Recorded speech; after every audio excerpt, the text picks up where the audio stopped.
Hello guys, welcome back to our YouTube channel. In this video we are gonna see, what if Naruto got adopted by Dante and got Harem, part 1.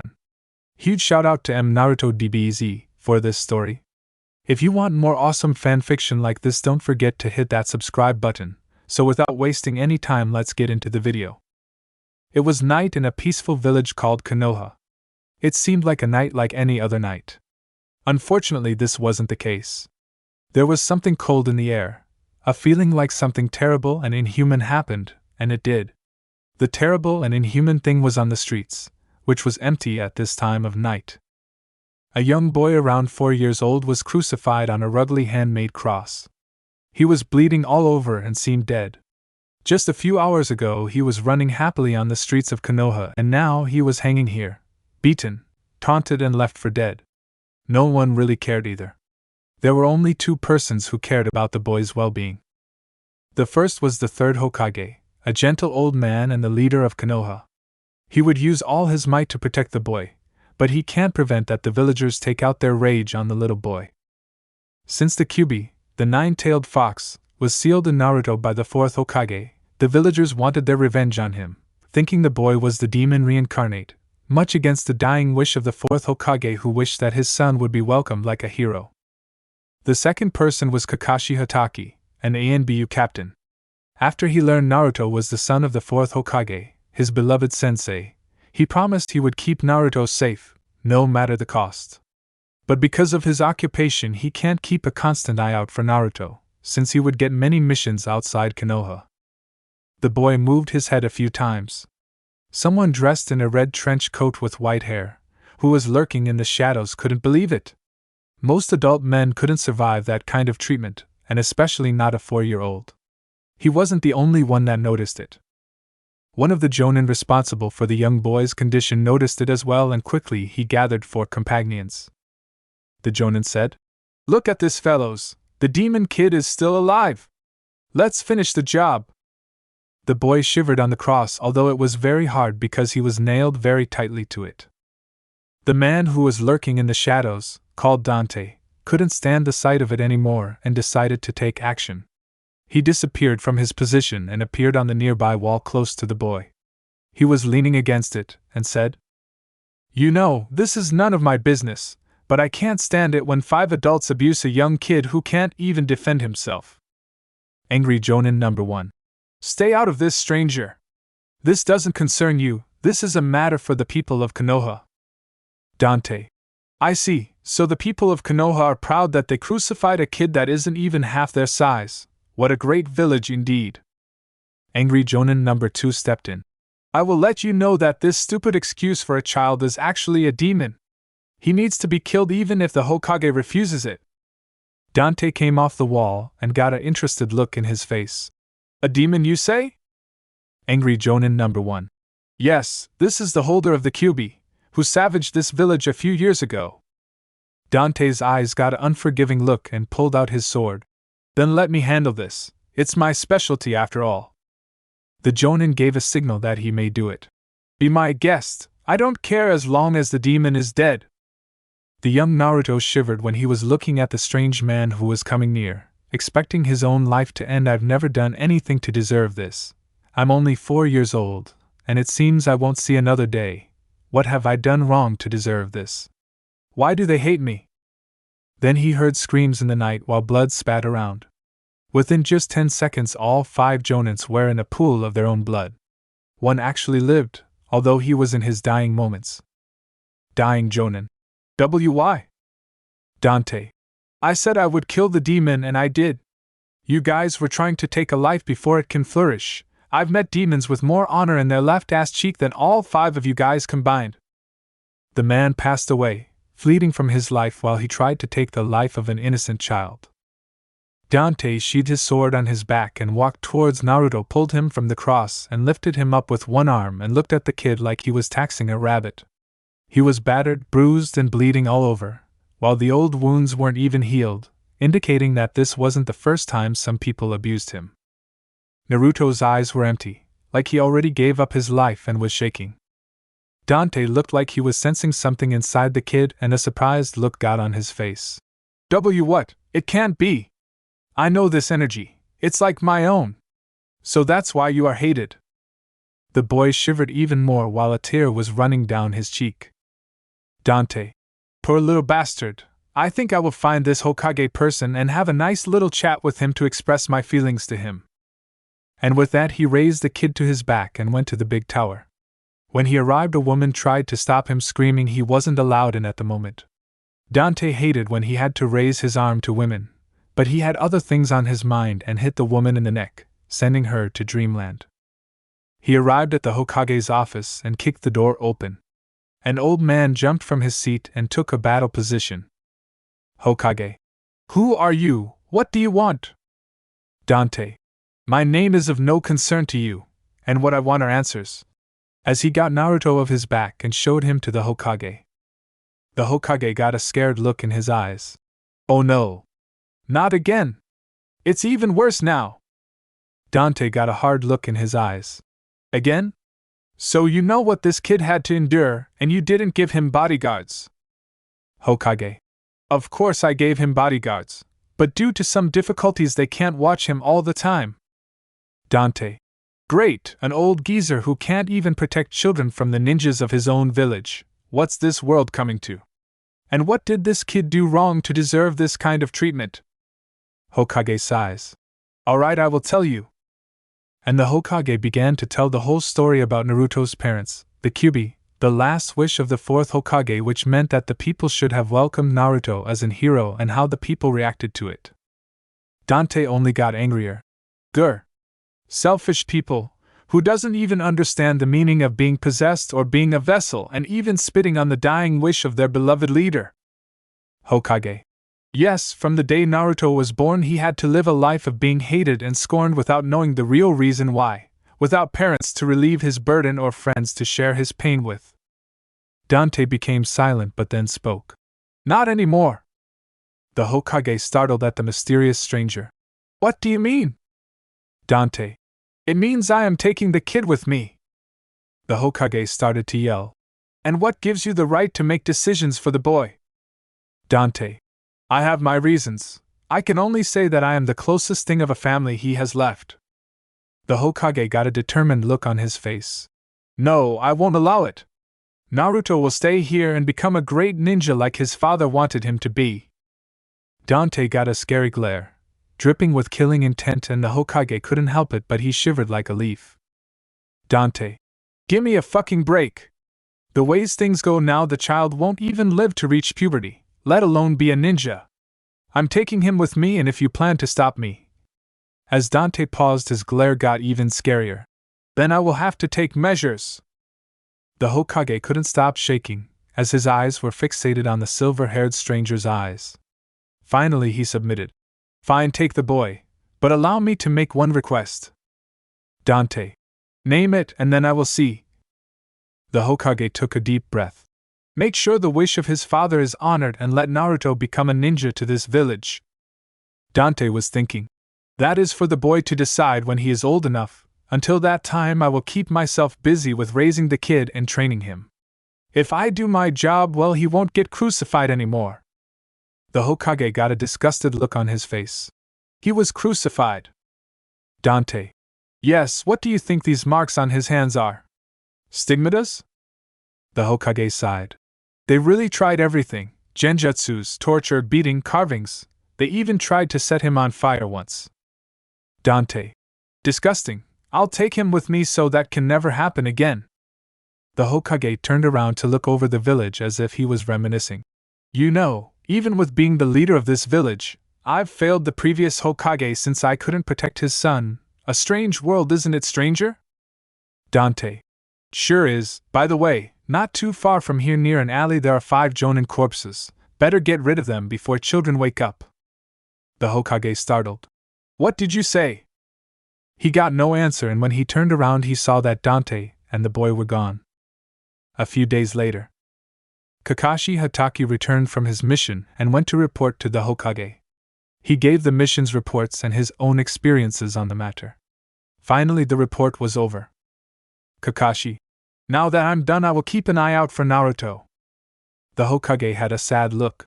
Don't bother about that, Naruto's gone. Kakashi was startled, although his face was behind a ANBU mask. What do you mean he's gone? The Hokage sighed as he explained that a stranger took Naruto with him when Naruto was beaten, abused and crucified by a couple of Jonin. Kakashi was enraged when he heard that even Jonin were the ones doing terrible things to him. Kakashi made a fist. If I find out who they are, they're dead meat. Hokage. They already got what they deserved by the man who took Naruto. Kakashi. Do you know who that man was, Lord Hokage? And what he wants to do with Naruto?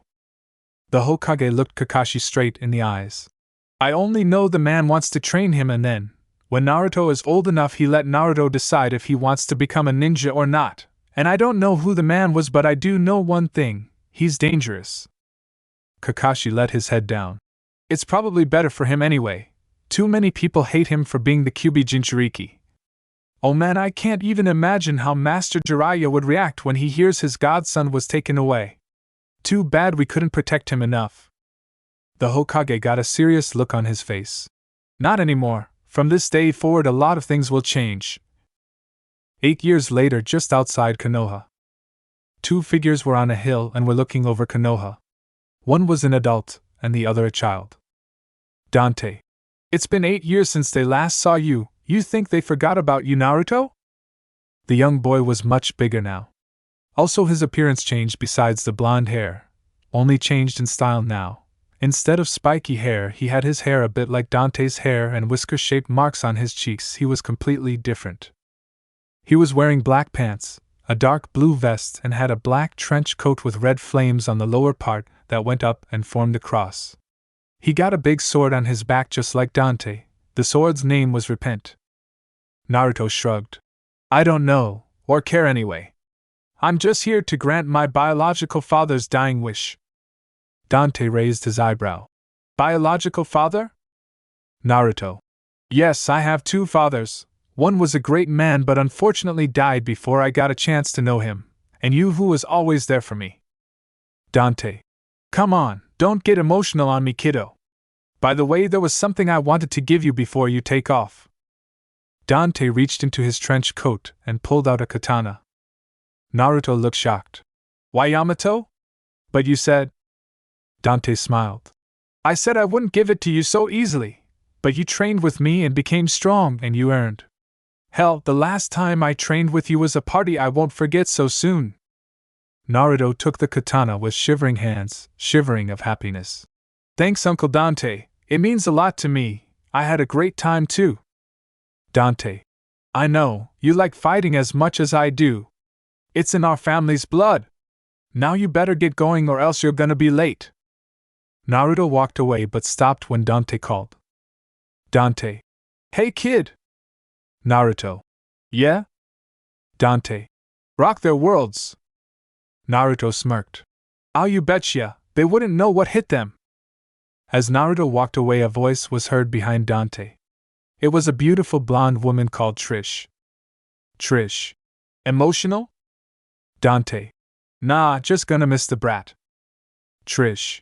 What a surprise, he almost is as worse as you are. Dante smirked to Trish. I'll take that as a compliment. Trish sighed. I almost feel sorry for that village. With Naruto. He walked towards the gate of Konoha as two old Jonin stopped him. Jonin number 1. State your name and what you want to do here. Naruto. I'm Naruto Uzumaki, and my business is my own. The two Jonin startled when they heard the name. Jonin number 2. What? How dare you to come back here, demon? Jonin number 1. Wait, Minnow, don't break the rules. Jonin number 2. Screw the rules. Naruto sighed. So much for a happy welcome home party. And he disappeared. Jonin number 2. What the? Where is that Kyuubi brat? Naruto was on the wall that surrounded Konoha. I'm here, Slowpoke. I'm so nice to let myself in, see ya. And he jumped down. Jonin number 2. How? We gotta go after him. Jonin number 1 shook his head. Nope, I'm too old for this crap and being around you is dangerous now. If you even use the D word on Naruto means that your punishment will be severe. The lowest punishment is a drop in rank and 3 months without pay. Jonin number 2. I don't care. At least I protect my village. I'm going after him now. And he ran off. With Naruto. Naruto was exploring the area a bit since it was a long time ago since he set foot in this village. He couldn't remember much of it since he was so young, although some places did seem familiar because those were good spots to hide from the angry villagers. Naruto TCH, at least I'm not that weak anymore. Jonin number 2 found Naruto and was running towards him. Wait up, kid! Naruto let out a big sigh. Don't they ever give up? Oh well, guess that means I have to get a bit more resourceful. The Jonin finally caught up. Ah, found you. Now you and I will have a nice little chat. And when he spoke, his eyes filled with rage. Naruto shrugged. Whatever, but make it quick. I have a Hokage to see. The Jonin drew a kunai. Don't worry, kid. It won't take long. Naruto raised both his eyebrows. Oh, so you want that kind of talk? Sure, I'm game. And when he spoke, he pulled out Yamato and released it a little bit from its sheath. I really want to test this little baby out, you know. The Jonin charged at Naruto, but he suddenly stopped as Naruto just put Yamato back in its sheath with a click sound. The Jonin had a look of fear in his eyes while pieces of clothing were falling off of him, leaving the poor guy only in his underwear. Naruto got a dangerous glare in his eyes. Beat it, or the next attack will be Ace of Spades. Without hesitation, the man turned around and ran for dear life, only to get caught by a few ninja. One of them appeared in front of Naruto. It was a man with long black hair and a ponytail, while some hair was banging over his Konoha forehead protector on his head. He had black pants, a chainmail shirt, and a Jonin vest. 2 black eyes drilled into his. Man. Who are you? Naruto waved his finger in front of the man. It isn't polite to ask a name before giving yours. Man. Indeed, but someone may ask another's name first if the stranger charges into his home. But if you must know, my name is Itachi Uchiha. Naruto showed his smile. You're right, my name is Naruto Uzumaki. The man froze when he heard that name but then relaxed. I see, so you've finally returned. Then I will escort you to Lord Hokage. Naruto shrugged. Fine by me. Minutes later, at the office of the 3rd Hokage. The Hokage was looking at the returned Naruto. The boy was a lot bigger, and also his attire was different. It remembered him of the man that took him 8 years ago. He even had the same kind of air around him. Then the Hokage finally spoke. So Naruto, I'm glad you returned. I was starting to worry you wouldn't show your face around here anymore since what happened 8 years ago. Naruto took a seat and kicked back while he was laying his legs on the Hokage's desk. Nah, you don't get rid of me that easily, and by the way, I have a dying wish to fulfill. The Hokage had a vein popping out of his head when he saw how the young boy was manhandling his desk, but he decided to let it go for a moment. Hokage, do you know the basics of ninjutsu? Did that man train you well? Naruto just. First of all, his name is Dante.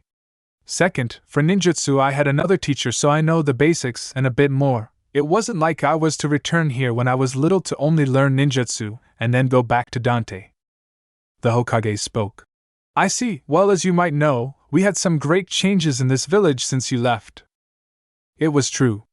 After Naruto was taken, the Hokage decided he must not let this happen ever again. Everyone who spoke about the demon out loud would get severely punished by the ANBU Black Ops. If a conspiracy were planned to search and kill Naruto, they would know about it. If one was caught, he was interrogated in such a manner, it would only take 1 day before the entire group was captured and punished. The Hokage found out what Danzo was planning in the future, used the power of the Kyubi for himself, and set the council against the Uchiha clan so that their own prodigy, Itachi Uchiha, would kill them. The Hokage captured Danzo and had him executed. After that, the ANBU Root Division was expelled. The ones that were too far gone in Danzo's ideas were dealt with.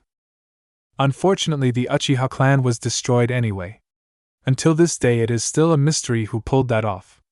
There were only 2 survivors of the massacre, Itachi Uchiha, who was on a mission, and his younger brother Sasuke Uchiha. The Hokage was still the same kind man, only since that incident 8 years ago his fist was raised against the wicked, much harder than before and without mercy if he had to. Naruto. That's all fine and all, old man, but what's next? I mean, I know I have school tomorrow, but I don't have a place to stay. The Hokage pulled out a set of keys. Already thought of that. Here are the keys for your new apartment. The old one isn't available anymore since some villagers burned it to the ground a few years ago. Naruto took the keys. Thanks, old man, I'm gonna check it out, after I got something to eat. You know where I can get pizza around here, old man? The Hokage looked at the boy with strange eyes. Pizza? What is pizza? Naruto's eyes became big of fear. Please, don't tell me you guys don't know what pizza is. It's the greatest thing ever. The Hokage was shaking his head. Sorry, never heard of it. Naruto. Damn it. Then I must search for something else. Take it easy, old timer. And Naruto walked away. The Hokage was shocked when he heard Naruto curse, or even the fact Naruto dared to call him old timer. The Uchiha was just chuckling. Itachi. Oh well, at least he has some spunk. Hokage. I get a bad feeling about this. Let's just pray that he doesn't pick up fights with his fellow students. With Naruto. Naruto was walking around Konoha to find a good place to eat, and he ended up in a place called the Ichiraku's Ramen. He walked in it. An old man and young girl that was apparently a daughter of the old man were standing behind a counter. The old man's name was Ichiraku and his daughter was called Ayam.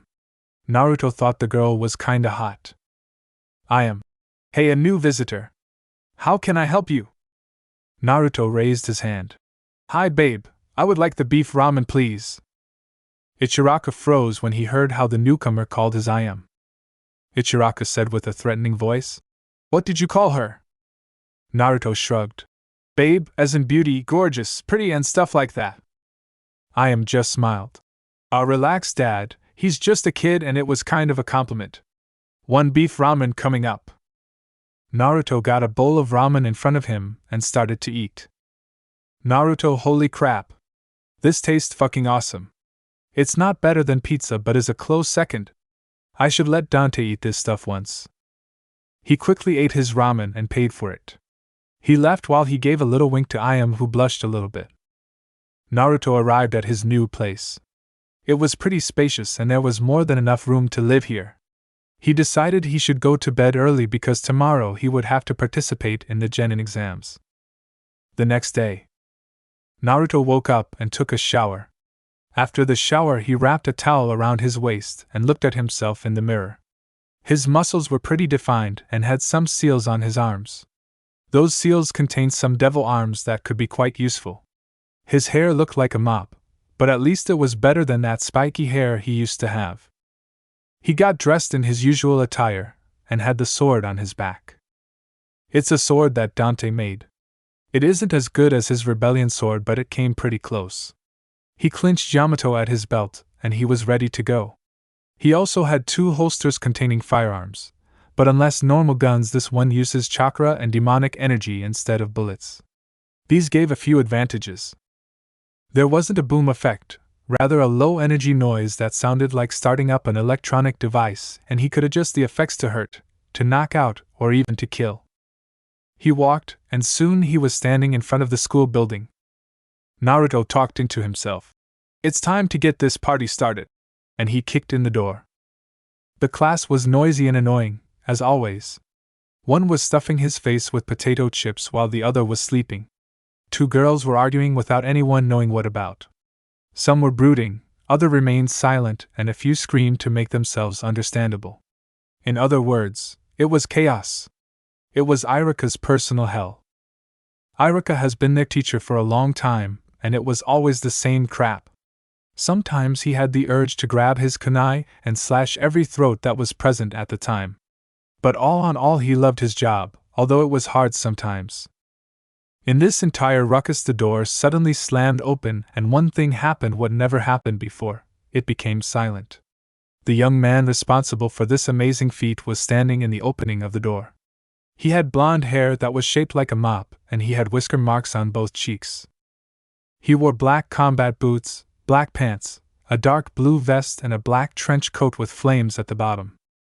Some girls were looking and were drooling a bit at the appearance of the young man. He looked in the class and saw a seat open next to a brooding character. He kicked back and laid his legs on the table while his arms were behind his head. The brooding person called Sasuke Uchiha was annoyed by the way Naruto laid his legs on the table. Sasuke. Hey Dobe!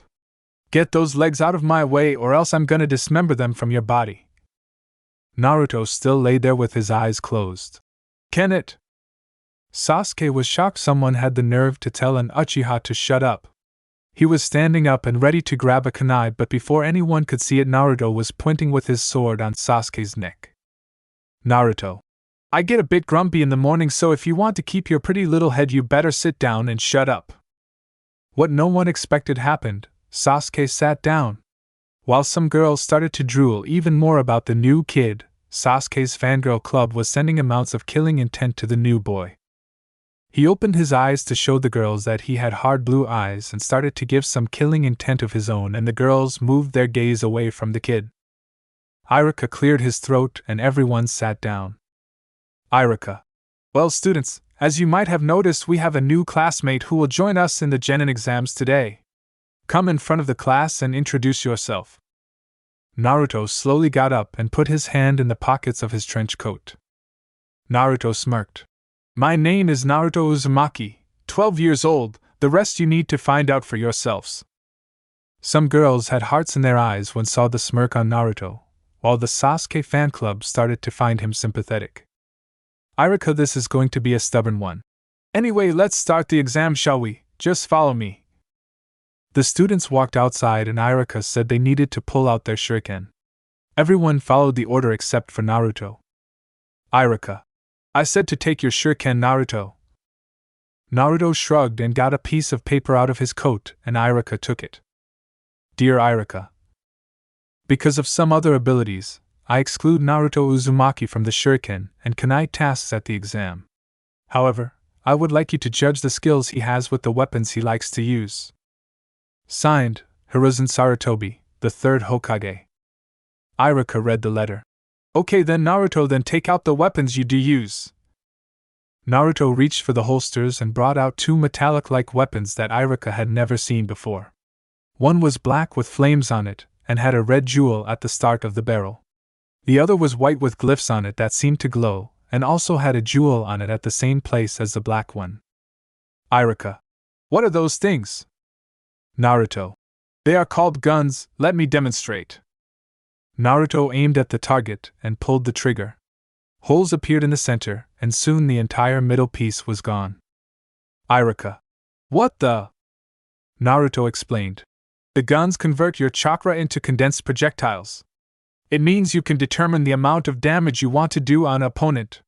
Like this. Naruto held up the guns once more and aimed at another target, and pulled the trigger, just once this time. Suddenly the entire target exploded, leaving nothing more than a few toothpicks. Iruka's sweat dropped. I see, I guess you passed this part of the exam. Naruto was just leaning against a tree until the other students were done throwing. The next part was to make a perfect henge, a transformation jutsu. All students made a perfect copy of Iruka. Then there was the last part, the clone jutsu. Finally it was Naruto's turn and he walked into the room with Iruka and his assistant Mizuki in it. Naruto was cracking his neck. Alright, how much you need? Iruka. Just 3 should be enough. Naruto got an evil smirk on his face, clone jutsu. Just outside the room. The class was talking about how they did, or how they are going to do it, until they heard a scream in the other room.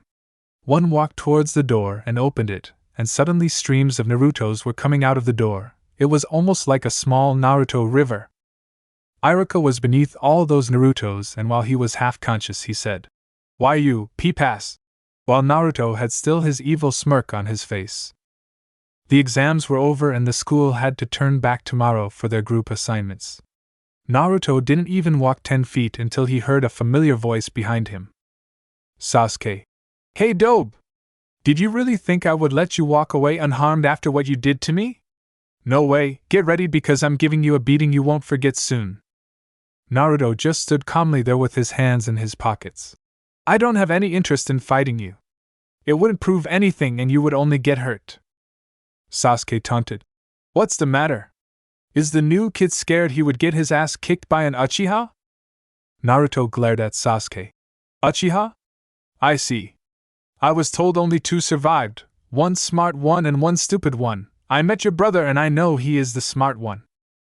Sasuke got angry and charged at Naruto, but Naruto disappeared. Sasuke looked around until he heard someone whistle. When he looked where the sound was coming from, he saw Naruto lying on a branch in a tree. He seemed very relaxed and acted like he wasn't even attacked. Sasuke, what the? I didn't even see him move. Naruto. You're pretty slow, aren't you, kid? Sasuke got mad again. There was something about the new kid's voice that infuriated him to no end. He threw a few kunai, but the only thing Naruto did is letting himself fall from the branch. While Naruto was in midair, Sasuke charged him. Naruto landed, and in front of him was Sasuke, ready to strike. Sasuke thought he had him but only hit air. Because there was no resistance, he lost his balance and fell on the ground, face first. He started to get up, and when he looked behind him he saw Naruto, just a few feet away from him. Naruto. You know, Uchiha, you're getting on my nerves. Sasuke just answered with a growl and charged like a man. As Sasuke was charging, Naruto pulled the sword from his back. Sasuke punched, but Naruto turned around his arm and ended on Sasuke's rear while holding his sword to his neck. Naruto talked to Sasuke, only it seemed like Naruto's voice changed. It was a bit deeper, more mature, and more scary. Naruto. Listen and listen well. If you want to live long enough to enjoy your adulthood, then you're on the wrong way right now. I hate it when I have to raise my sword without a reason. Next time, it will be your head. Sasuke. Shoo! And his sentence was interrupted because everything went black when Naruto hit Sasuke's neck with the back of his hand. Naruto simply put the sword back and walked away. A girl with pink hair called Sakura ran over to the knocked out Sasuke Uchiha. Sakura. What did you do to him, bastard? Naruto stopped and moved his head so Sakura could only see a part of his eyes. They were cold, hard, and it seemed like those eyes said, "Stop talking or I'll kill you." Sakura shivered and didn't pay attention to the scary blonde anymore. Naruto was starting to walk home, but he noticed that someone was following him. Naruto walked towards an alley and the one that followed him looked in it. The alley was empty. The stalker walked into the alley and heard a voice. Naruto. You don't give a good impression if you're stalking someone. The girl froze up when she heard the voice and turned around. It was a girl with her hair in buns and brown eyes.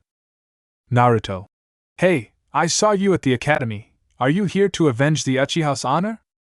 TenTen. No, I don't give a damn about Sasuke and my name is TenTen. Naruto. Then why are you following me? TenTen blushed. Well, I'm a weapon expert, and you seem to be as well, so, Naruto finished her sentence. So you wanted to see how I spend my free time and try to learn from it. TenTen. I've never seen weapons like yours before, and that sword you use, it's strange. Naruto shrugged. What can I say, I'm a strange guy. TenTen got a deeper blush. See, can I see your sword? Naruto pulled the sword from his back and showed it to TenTen. It was big with tribals on the blade. The guard showed a skull that sprouted wings and the handle had carvings so that it would give a perfect grip for Naruto. TenTen looked at it with her expert eyes. It's a beautiful piece of craftsmanship and is customized so that it will fit you perfectly. Where did you get this? Naruto. My uncle made it. It took him a lot of time and spent a lot of time in it. He has a sword that's stronger and tried to copy it, and he came pretty close. TenTen. I would like to hear all about it. Naruto shrugged. I have to train first, maybe tomorrow after the team assignments over lunch perhaps. TenTen started to blush again. Oh, okay. Naruto. Alright then, it's a date. And while he walked away he gave TenTen a wink while her head turned as red as a lobster. At the Hokage Tower. Kakashi just returned from a mission. Short after Naruto was taken by Dante, he quit the ANBU Black Ops and became a regular Jonin. So he got rid of his ANBU mask. He was wearing a black suit that covered his entire body, a Jonin vest, and his mouth was covered by an extension of his suit. He wore his forehead protector diagonally so that it covered his left eye. The Hokage. It's good you have returned, Kakashi. I have a surprise for you. Kakashi looked surprised. A surprise? The Hokage smiled. Naruto returned yesterday and today he passed his Genin exams. Kakashi's left eye widened. And how is he? Is he alright? Did he become strong? The Hokage smiled because of Kakashi's concern. Kakashi was very concerned about Naruto and gave a lot about the son of his sensei. Hokage. He's fine. He became quite the looker. The only negative thing I can say is that he adopted some bad habits from the man that took him. I heard from him that the man was his biological uncle. His name was Dante or something. Kakashi was shaking his body. Dante? As in the Dante? The Hokage gave Kakashi an interesting look. You heard about him? Kakashi. If the Dante we are talking about is the same man I think he is, Naruto was raised by one of the strongest people that are around. No one actually believes that he exists. The rumors about him are just too great to be true. The Hokage. And what does those rumors say? Kakashi. That Dante is a specialist in kenjutsu and can take on an entire army by himself without even trying. Furthermore, people exclaim that he can take on the strange creatures that since shortly appeared in the elemental countries. The Hokage. If what you say is true and Naruto is trained by the man, Naruto could be stronger than he lets on. I'm assigning you and Itachi as the commanding Jonin on his squad just to be sure. Kakashi. Why me and Itachi? The Hokage got a serious look. As you know, Naruto is the vessel of the Kyubi. If the seal weakens or even breaks on a certain point, Itachi can take actions with his Sharingan. I know you have the Sharingan as well, but Itachi's Sharingan is stronger. Kakashi had no reasons to object because after all he knew the Hokage was right, although there was a small problem. Kakashi. But Lord Hokage, Itachi is a part of ANBU, not a regular Jonin who can become a sensei. The Hokage. That's true, but I already spoke to him about the matter and he had to admit the offer was tempting. He seems to have a lot of interest in Naruto. He said he had a hunch that the boy would be interesting to observe. Kakashi. Alright, then we both see you tomorrow in your tower to know the rest of the teams. The Hokage. Later that night. Naruto was training with Yamato. He knows the basics of it, but he wanted to perfect some certain moves. He stopped training and said, Naruto. You can come out now. I've noticed you a while ago and I am not gonna drop my guard, you know. A shadow came out of the bushes and the one called Mizuki appeared with a large scroll on his back. Mizuki. Aren't you clever? I actually wanted to leave the village, but I saw you training here and I couldn't resist the temptation to kill you. Naruto shrugged. Why? I didn't do anything to you. Mizuki. Oh really? You thought I would fall in your trap of an impersonation of a little boy, you demon? Naruto. Demon? I don't know what you are talking about. Mizuki. Really now? Everyone knows what you are but don't have the guts to say it because the Hokage forbids it. Everyone knows the Kyubi is inside you. Naruto started to laugh. That doesn't mean I am a demon. It means I am a vessel of a demon. But I gotta say you're not even close with that demon remark, hehe. Mizuki. It's time that I became a hero and killed the monstrous Kyubi before I leave the village. Naruto just sighed. Are you gonna stand there posing or are we gonna get this party started?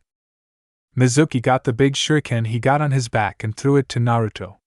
He grabbed Repent and knocked the big shuriken away. Mizuki ran towards Naruto and threw a few shuriken and made a hand-seal shuriken clone jutsu. And the few shuriken became dozens. Naruto quickly put Repent on his back and unsheathed Yamato, and made just one slashing movement towards the kunai. All of them were sended back. Mizuki appeared at Naruto's side and wanted to give a devastating uppercut, but Naruto just bended his head so that the uppercut missed him. Then Mizuki jumped back and made a few hand seals fire style, fireball jutsu. A ball of fire was headed towards Naruto, and he sheathed Yamato and got Repent again. He was ready to strike, and when the fireball was near him, he swung the sword at the ball and sent it back where it came from. Mizuki had to dodge or else he would get killed by his own jutsu. He barely dodged but saw something rushing towards his neck. Unable to dodge it, Mizuki was left decapitated. Naruto got a cloth and wiped his sword clean. He looked at the body and saw the big scroll Mizuki was carrying with him. He opened it and saw an interesting technique called Shadow Clone Jutsu. He glanced over it and quickly rolled it up when some persons were coming close to his position. An ANBU appeared and he was looking towards Naruto and then towards Mizuki. Naruto just threw the scroll at the ANBU. Next time, make sure you get to him in time, and please send someone to recover the body. It's bad for the environment. And with that said, he walked away. The Hokage saw everything with his crystal ball. He saw everything, the speech Mizuki made, how he attacked Naruto, and how Naruto defended himself. The Hokage said to himself, "This boy is gonna give me a lot of trouble in the future. Why did that man had to raise him?" Next day in the classroom. Naruto was just sitting in the classroom with his eyes closed. Sasuke was sending him death glares all morning, but Naruto just ignored them. It was clear that Sasuke was planning to get back at Naruto somehow. Only Sasuke was smart enough not to confront him openly anymore. Naruto proved that he was a worthy opponent. Finally, Iruka came in the classroom and started to give the names. Many names were called. Iruka. Squad 7, Sakura Haruno, Kiba Inuzuka, Hinata Hyuga and Sasuke Uchiha. The pink-haired banshee cheered in joy, while Kiba was annoyed that he had to put up with the brooding bastard. Sasuke was annoyed as well since he only thought the other three would hold him back. Hinata looked just shy. Iruka. Squad 8, Shino Aburame, Shikamaru Nara and Chuji Akimichi. Iruka finally came to Naruto. Squad 10, Naruto Uzumaki, TenTen and Ino Yamanaka. TenTen looked glad and Ino even let out a little cheer since she was put in a squad with the cute new kid. Naruto just didn't respond in any way. Every group was picked up by their senseis. Naruto looked interested in the Jonin that picked up Squad 7. A dark-haired beauty with red eyes. They all were waiting for their sensei for a long time and Naruto got a scroll from his trench coat. Naruto. Hey babes, you want something to eat? Both girls blushed by the words babes and simply. Naruto made a few hand seals and placed his hand on the scroll. 3 strawberry sundaes appeared. Ino. Ice cream? Naruto. Not just ice cream, it's the ice cream. Strawberry sundaes. TenTen. Never heard of it. Naruto looked surprised. Never? Then you gotta try it, it's great. TenTen got a spoon and ate a little bit. Her eyes widened. Oh my Kami! This is great! Ino saw TenTen's reacting and quickly took a bite from hers. Her eyes became as big as teacups and started to eat it at a fast pace. After they all ate it, they finally heard footsteps on the corridor. The door slided open and Kakashi appeared, looking over the group. Kakashi. You look lively. Walk with me to the roof so that we can introductions there. Naruto pointed at a wall. Wouldn't you invite your friend as well? Kakashi looked at Naruto. What friend? Naruto. Itachi Uchiha, who is observing us since the beginning of our team assignments. Suddenly the wall seemed to come alive, and it changed into a man. Itachi. Observant are we? Naruto just shrugged. On the roof. Well, start with introducing ourselves. Just the regular stuff, likes, dislikes, dreams for the future, and hobbies. Ino. Why don't you start senseis so we know how it is done? Kakashi. Me? I'm Kakashi Hatake. Things I like and things I hate. I don't feel like telling you that. My dreams for the future, not really thought about that. As for hobbies, I have lots of hobbies. Itachi stepped in. I am Itachi Uchiha, things I like, catching rogue ninja, things I hate, many things. My dreams for the future, being able to protect this village and hobbies, I keep that to myself. Kakashi.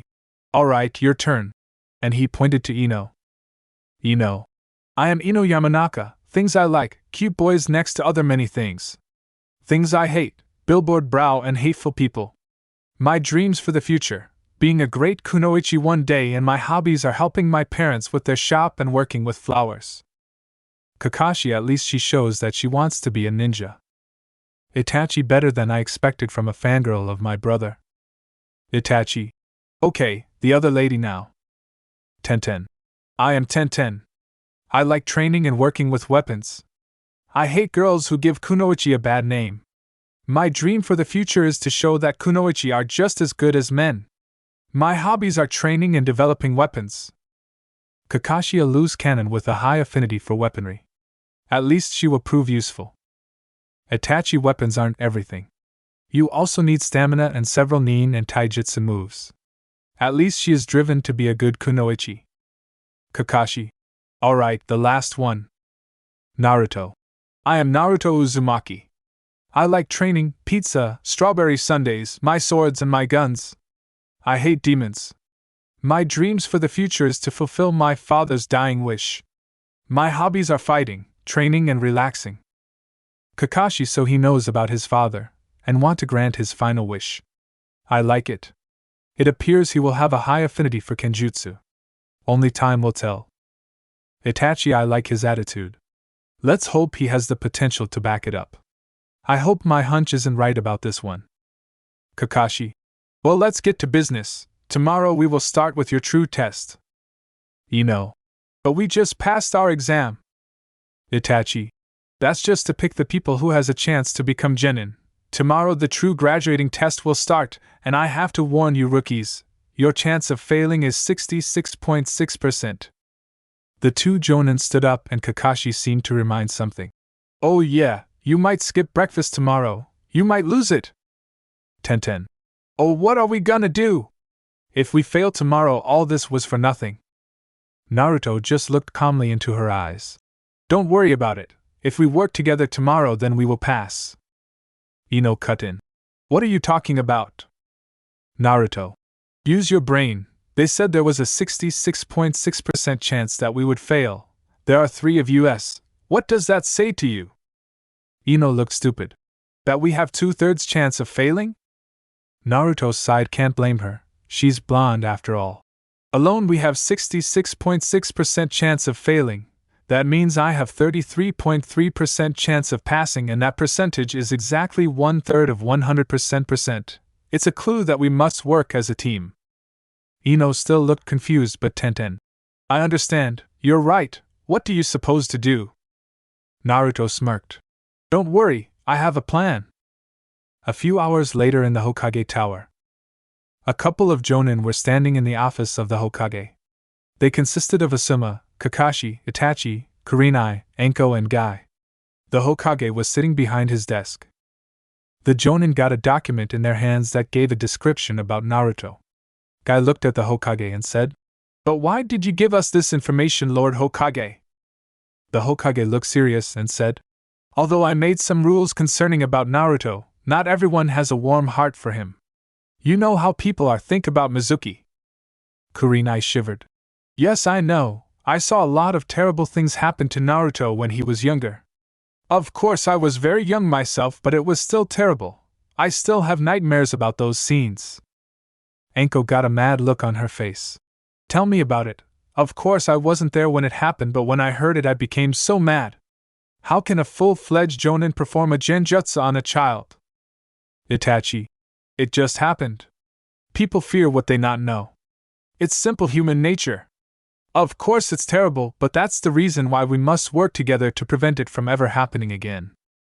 Asuma inhaled his cigarette smoke, exhaled and said, We will prevent it. That kid has seen and experienced more horrors than some Jonins have. Anko. But one thing I don't get, Lord Hokage, why are the abilities part blank in the document? The Hokage responded. You people all know Naruto was taken away when he was younger. Since recently I found out that the name of that man was Dante. This mysterious person appears to help out people to get rid of the strange creatures that appear here and there, for a small fee of course. Dante is called a master in kenjutsu, and since he raised Naruto we don't know what Dante or anyone else have taught Naruto. Anko nods. So no one knows his level of intelligence, strength, or abilities. The Hokage nods. Indeed. We only saw bits of his character, but we don't know if that's real or not. He seems cheerful most of the time, but it doesn't add up with his past. Most people with similar pasts would appear more gloomy than Naruto. Itachi. We will find out in time. Either me or Kakashi. The Hokage smiled. I know you two will, especially Kakashi. The rest. Although Kakashi is a silent and strange guy most of the times, he never kept his relationship with Naruto or his family a secret. With Naruto. After Naruto had a long talk with his new two teammates, he was walking around town.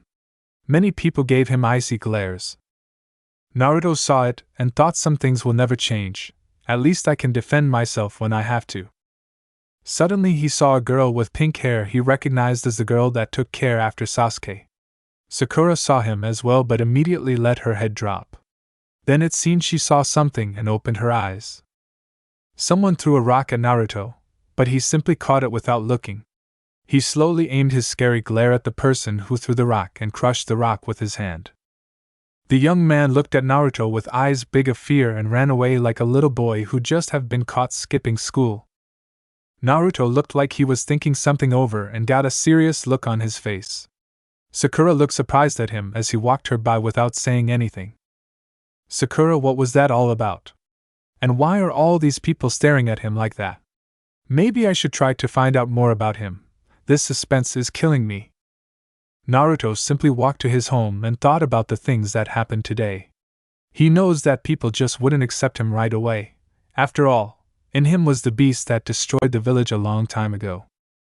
He heard a voice in his head that said all that will change in time. You're a good man and later those stupid villagers will know that as well.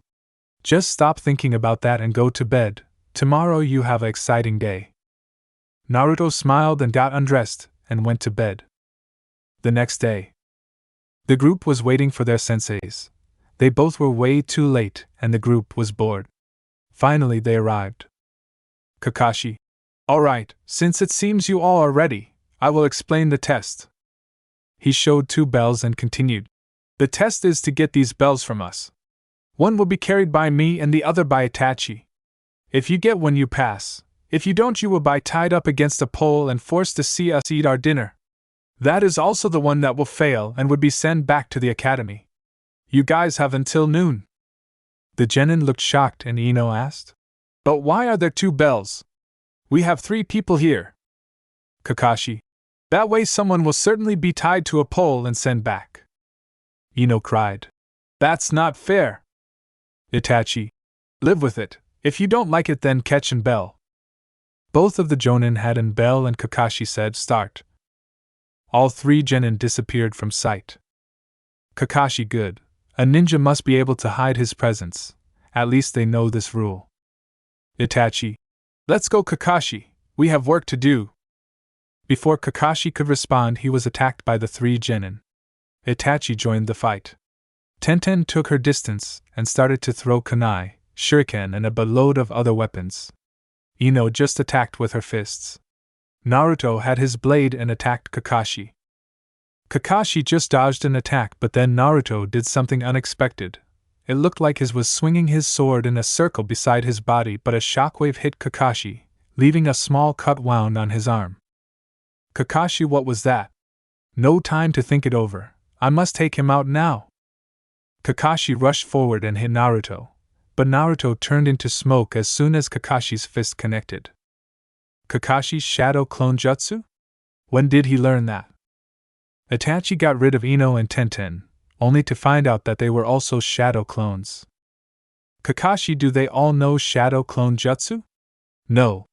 Impossible. Is Naruto able to do a transformation jutsu on a shadow clone? That is the only logical explanation, but he shouldn't be able to do that. Kakashi to Itachi, and Itachi activated his Sharingan. It was like he was looking at something. Itachi. Watch out, Kakashi, below us. Both Jonin jumped away and just in time. A lot of weapons came out of the ground. TenTen crawled out of the ground. TenTen. Damn it, I thought I had them. Kakashi. Too bad, your timing was perfect, only we have an advantage of the Sharingan. Itachi. Kakashi, Naruto is coming. Kakashi looked to his left side and saw Naruto running towards him. He had the hand on his katana and Kakashi heard a click sound. The next thing he felt was pain on several places and he landed on one knee. Kakashi was panting. Itachi, what was that? Itachi looked shocked. I don't know exactly. I only saw dark blue blurs. Kakashi, reveal your eye quickly. Kakashi pushed his headband protector up, showing that his left eye was in Sharingan. Naruto yelled, "Ino now!" Kakashi was looking around, but he forgot one thing: to look in the direction where Itachi was at. A hard hit in the neck sended Kakashi to the ground, and then he felt a sword on his neck while he felt a pull on his belt where the bell was at. Naruto. Jackpot! Kakashi. How did you? Naruto.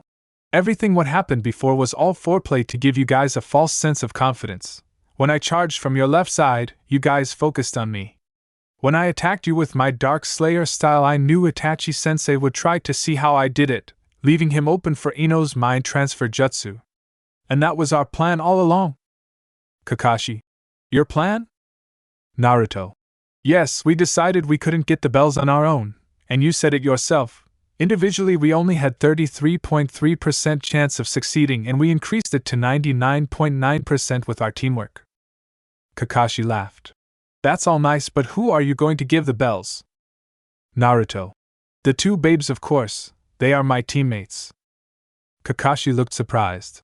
Congratulations, you all passed. By the way, Ino, would you reverse your jutsu? Soon Itachi was back in his own body, congratulating the three genin.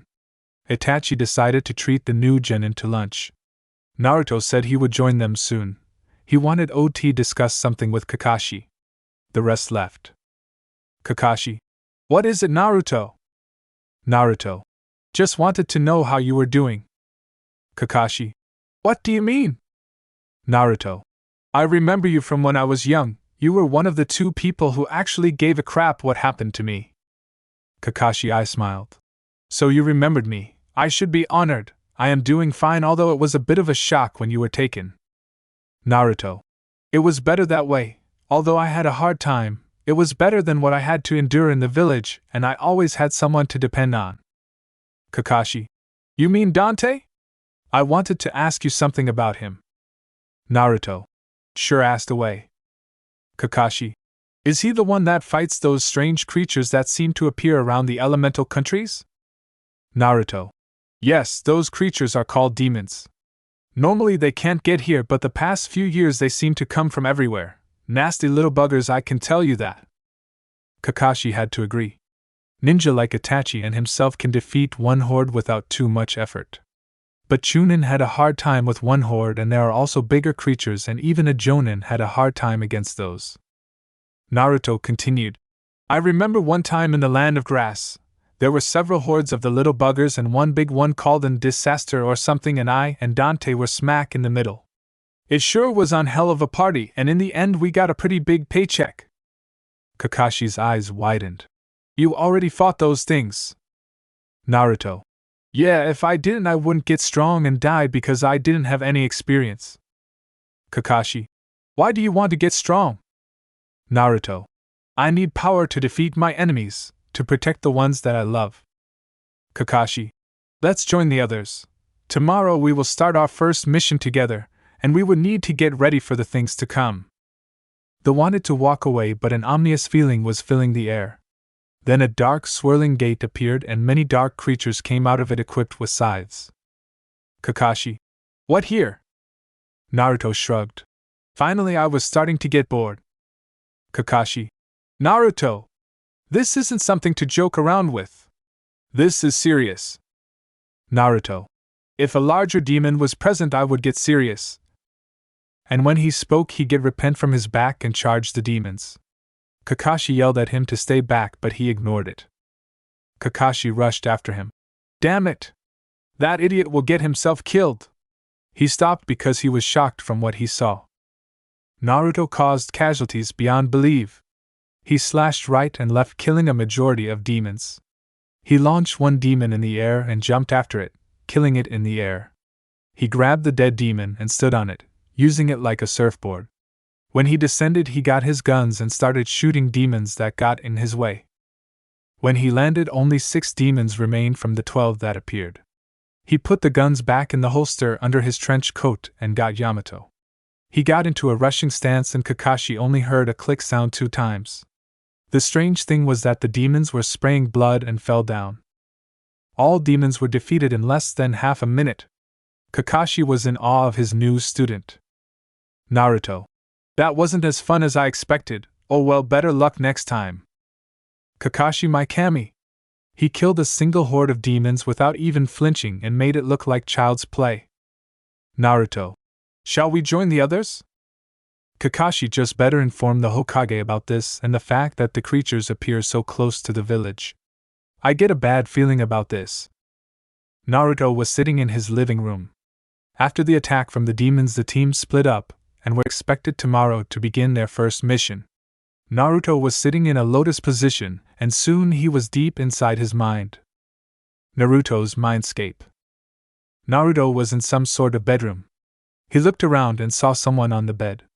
It was a girl that looked as old as him. She had long red hair and a figure that perverts only dreamed about. The only thing out of the ordinary were 9 foxtails behind her. This woman name was Q, short for Kyubi. Flashback. Dante and Naruto were sitting in front of each other. Naruto was about 8 at that time. Dante. Naruto, I explained you have the Kyubi inside you, yes?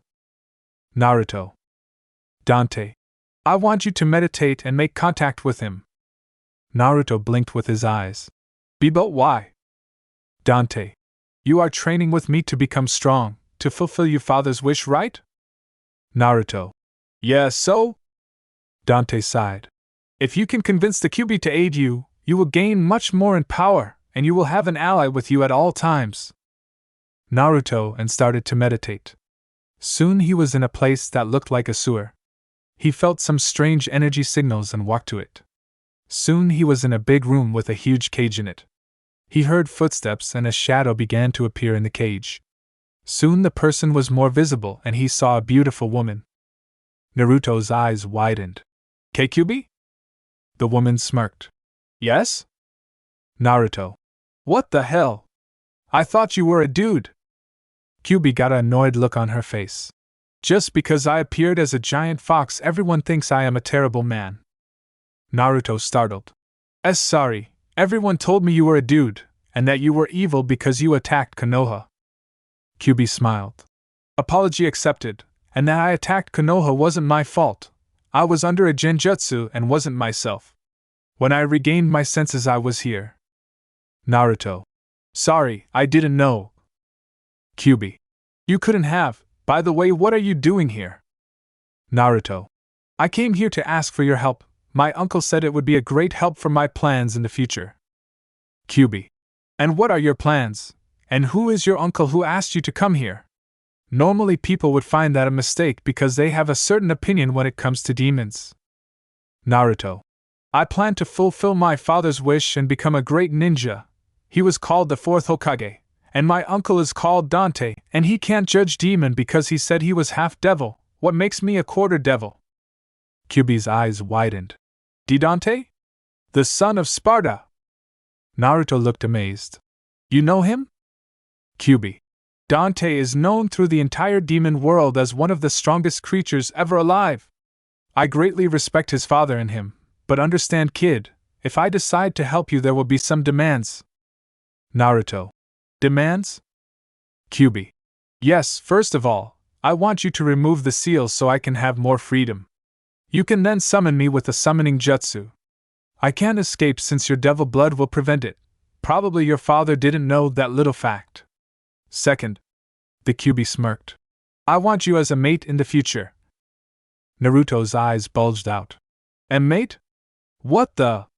Why in Kamisake would you want me as a mate? Kyubi stuck a finger in her ear.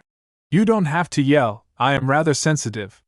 The reason why, well, there aren't many demons around anymore and the one that are around are not desirable to have as a mate. But you have the blood of Sparta running through your veins. That little fact alone already makes you a suitable mate. Naruto. But I am only 8 years old for Kami's sake. Kyubi got an irritated look on her face. I said in the future, but these are my 2 demands, take it or leave it, kid. Naruto was deep in thought. He didn't have any trouble with the first demand, but the second, well, it would be hard because he didn't know what other people he would meet or fall in love with. The Kyubi looked at his face, and as if she read his mind, she said, If you meet another girl you love, that would be fine by me. I go both ways, you know. And she chuckled when she saw Naruto's sweat drop. And probably you wouldn't have to be restricted by only one mate, hee. Naruto looked up and said, Fine, but I will decide how much power you get when I summon you. Kyubi. It's agreed, now remove the seal and we can get to business. Naruto got a shocked look on his face. But you said in the future. Kyubi got annoyed again. I don't mean that, I mean helping you. I will increase the amount of devil blood in your body. Naruto looked embarrassed. Oh, right. And he walked towards the seal and tore it off. The bars disappeared and the Kyubi could walk around freely. Kyubi. Well, kid, get ready, this is gonna hurt like hell. And she stretched her arms and red chakra developed Naruto. He screamed as his muscle increased and fat was removed from his became taller, and his features changed, got more stern, more mature. Finally it came to an end. Kyubi. I've increased the amount of devil blood in you. You are now half devil. And she chuckled. I can't wait for the moment we seal our deal, hee. And with the last chuckle everything went black. After that Kyubi became his tutor when it came to nin and genjutsu. Naruto changed the scenery of the sewer into a mansion so that Kyubi would be more comfortable. They used the training room when they were training and a living room or bedroom for talking and discussions. End flashback. Kyubi opened her eyes and mumbled, I thought you forgot about me? Naruto put up a happy face to cheer Kyubi up. You don't say that, how could I ever forget such a beauty as you? Kyubi had some humor in her red eyes. You teaser, you only say that to make me feel better. Naruto smiled. Did it work? Kyubi, a little, so what's up? Naruto. Nothing much, only the demon attacks seem to occur more regularly these days. Even had to get rid of a horde Hellprides a few hours ago. Kyubi, Hellprides? The poor bastards didn't even knew what hit them, only I don't know why these portals between this and the demon realm are opening. Naruto. It's beginning to annoy me. If this keeps up and a few stronger demons appear, I might have to use my devil trigger, and then it will be revealed that I am a half-devil. The Kyubi stretched out, giving Naruto a good look of her body, and she lazily said, if I were you I should inform the Hokage of your condition. If someone else finds out, you just say it's an bloodline trait, and that they can confirm it with the Hokage. Naruto smiled. That's what I like about you, really sometimes you're the muse behind my good ideas. Kyubi smiled, you little slimeball. I will reward you for that remark when the time comes. And she walked towards Naruto and gave him a little kiss on the nose, but for now you need to wake up, your sensei is coming. Someone knocked on the door and brought Naruto back to reality. He got up and opened the door. It was Kakashi. Kakashi. Hi Naruto, the Hokage would like to have a word with you. Naruto and together with Kakashi he went to the Hokage tower. Naruto entered the office while Kakashi would walk around the area. The Hokage created a jutsu so that the room would be soundproof. Naruto put up his hand. Yo old man, what's up? The Hokage got a serious look on his face. I want to discuss something serious with you. Naruto. Sure. The Hokage. Kakashi told me what happened after the Genin test. You seem to know more about these creatures you call demons. Naruto was scratching the back of his head. That's right, I hunted them together with Dante before I came back here. The Hokage's eyes widened. You say what? You hunt those things? And who is this Dante person exactly? Naruto shrugged. He is what you can call a demon hunter. Someone gives him a job, he completes it and gets paid. Dante is my biological uncle. The Hokage got annoyed. Another thing I don't understand. If Dante is the brother of one of your parents, it would be known to us, but they never spoke a word about it. Naruto. Half-brother to be exact. And maybe one of my parents didn't know the father, and since they are both dead we would never know. It could be both because I heard both of them had remarkable talents and strength. The Hokage. What has that to do with it? Naruto decided to come clean. Dante is half-devil. His father was a full-blood devil, so that means one of my parents are half-devil as well. The Hokage's eyes widened. What? Half-devil? That means you are quarter demon? Naruto sighed. First of all, it's devil. There is a huge difference between devils and demons. Demons are lower on the evolutionary ladder and are evil because they only have basic needs like eating human flesh, except the higher class demons who are intelligent and can be good. A devil, however, can decide to become good or evil and can live as humans. And to tell you the entire truth, I am half devil. Naruto explained the things he went through with Kyubi. The Hokage was surprised when he heard Kyubi was a girl, shocked when he heard about the broken seal, and totally freaked out that Naruto would be Kyubi's future mate. Naruto explained his abilities. Naruto. This is secret, of course. I mean, not all villagers are happy that I am back, and if they hear this, then a huge conspiracy will begin. The Hokage. I understand, but if one of your teammates hear that you have super strength, super speed, and super healing abilities, they will ask questions, especially if you go into that, what was it called again? Naruto answered. Devil Trigger. The Hokage. Ah yes, if you activate that Devil Trigger, then I have to explain it one way or another. Naruto. I already discussed that problem with Q. She said that I could say it's a bloodline trait. The Hokage. Well, since I finally know about this discovery of yours, I find it suitable to give you this. He walked towards the fourth Hokage's picture and removed the picture to reveal a safe. He opened it and emptied it. It held 1 letter, 2 scrolls, and 1 key. Naruto opened the letter and started to read. Dear Naruto. When you read this, it means that you're either 16 or Chunin. I first want to apologize for the fact I sealed the 9-tailed fox in you. I believe you are the only one that can control him since you are my son. Yes, you are my son and I am proud of it. With this letter you will receive 2 scrolls. In those scrolls you will find manuals of my most powerful jutsus. The key you will get is for the Namikaze compound. The gate can be opened by your blood. Make good use of it. Your mother asked me to write this in the letter. Basement, last door, 2 colors. It's your mother's private room and I don't know what's in it. That's for you to find out.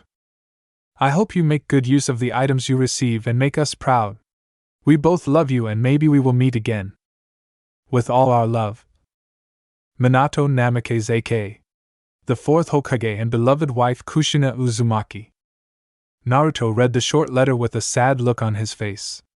The Hokage was explaining a few things about the whereabouts of the Namikaze compound, but they were rudely interrupted.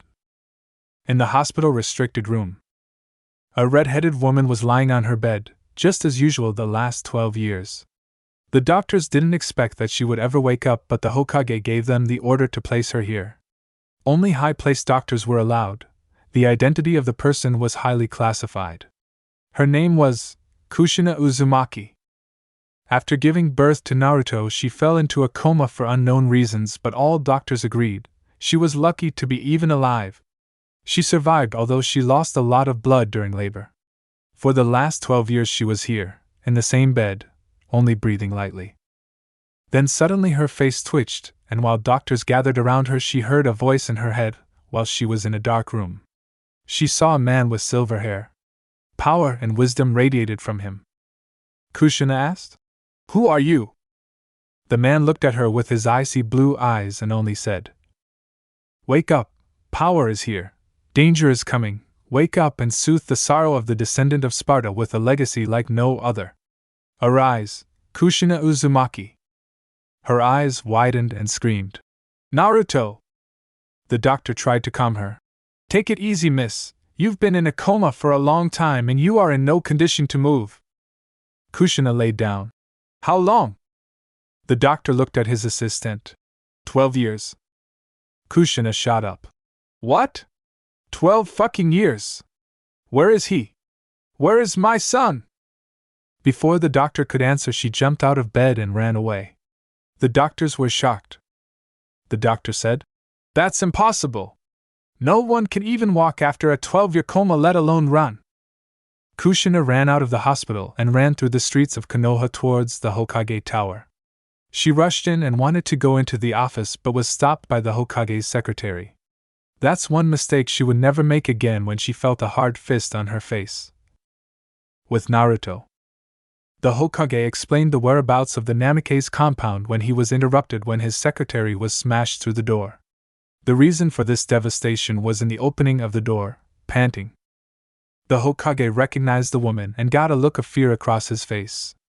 This was terrible timing, and he saw several scenarios in his mind, and none of them were good.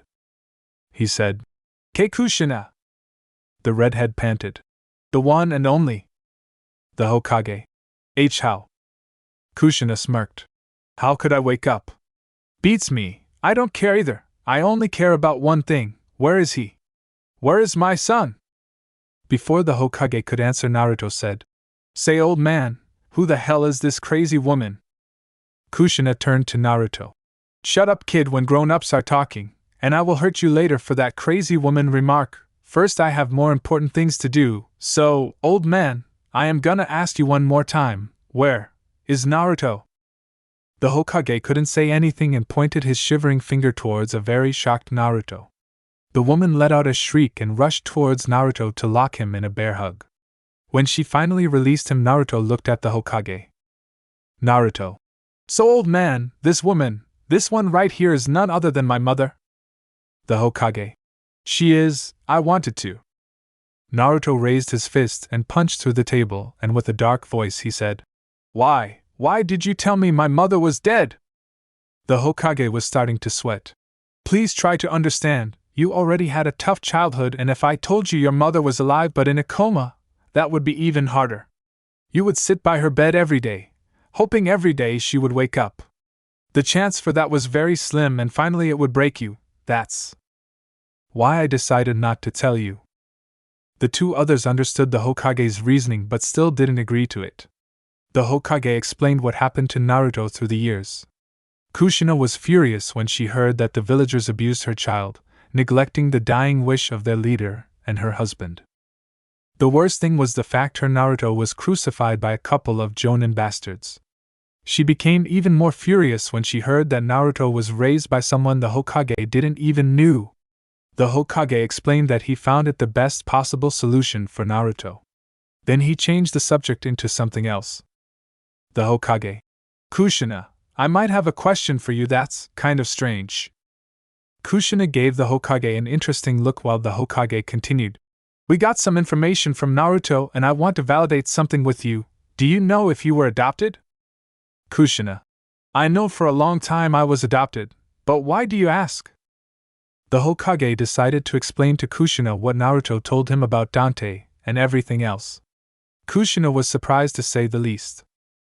Kushina. So you are saying I am half devil or something? You've really gone senile, don't you, old man? The Hokage shook his head. It all makes sense to me now. You should have died giving birth to Naruto because of the sheer blood loss. On top of that, you woke up from a 12-year-long coma and was able to run over here, and you still look as young as always. Kushina. What? She ran to the mirror and looked at herself. She couldn't believe what she saw. She really looked as young as the day she went into a coma.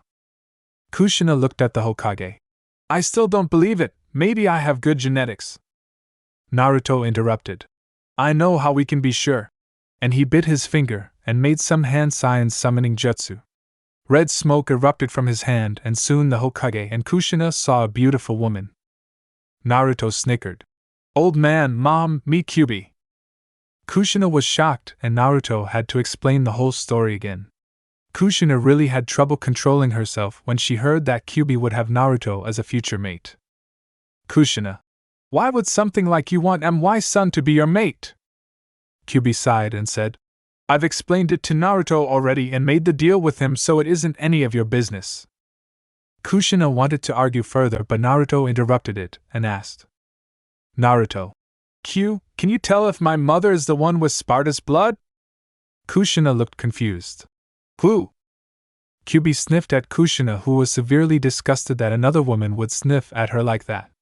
Then Kyubi said, there is no doubt about it, she's the one. Kushina was shocked about the fact that her biological father was a devil, although it started to make sense to her. She always healed quickly and was able to display amazing strength when the situation called for it. Naruto started to speak. Shall we discuss this in the Namikaze compound, so that you can dress properly, mom?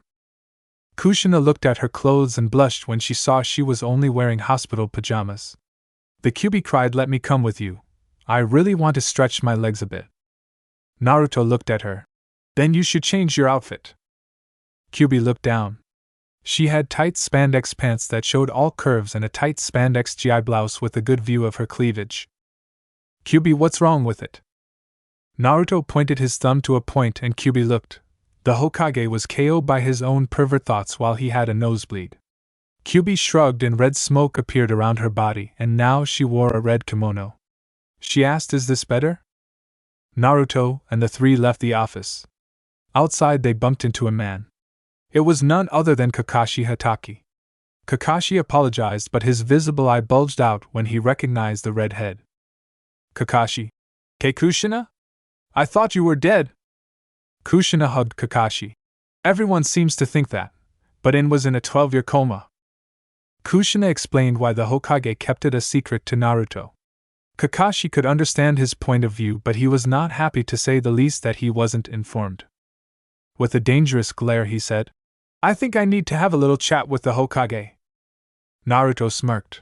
"Good luck with that, he is knocked out at the moment." Kakashi. "What? Did you hit him, Kushina?" Kushina shook her head. "No. Let's just say he saw 2 headlights and was hit by the train that was on its way to Pervert Land." Kakashi didn't know what to think about that remark and chose to ignore it. "Where are you 3 headed, and who is this lovely young lady?" when he turned his gaze to Kyubi. Naruto. "That's a long story, but we are headed to the Namikaze compound. The Hokage was kind enough to hand me the keys." Kakashi and they parted ways. Naruto, Kushina and Kyubi walked through Konoha. Kushina couldn't believe that this place didn't change at all. Of course there were some other shops then in her day, but it still remained the same. Finally they arrived at the Namikaze compound. Naruto bit himself and smirked some blood on the gate. It suddenly opened and they walked to the property. They came into a beautiful garden. In the middle there was a great fountain and statues were at the side of the walkway. The house itself wasn't as big as other mansions, but it was still enough to maintain at least 40 people. The house itself was well furnitured. It had a spacious living room, a big kitchen, and even a big dojo. Kushina pushed Naruto to the basement.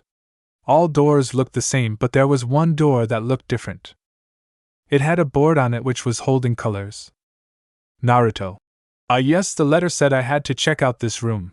There was a hint in it, 2 colors. Kushina. Indeed. Naruto looked at the colors. There were pretty much.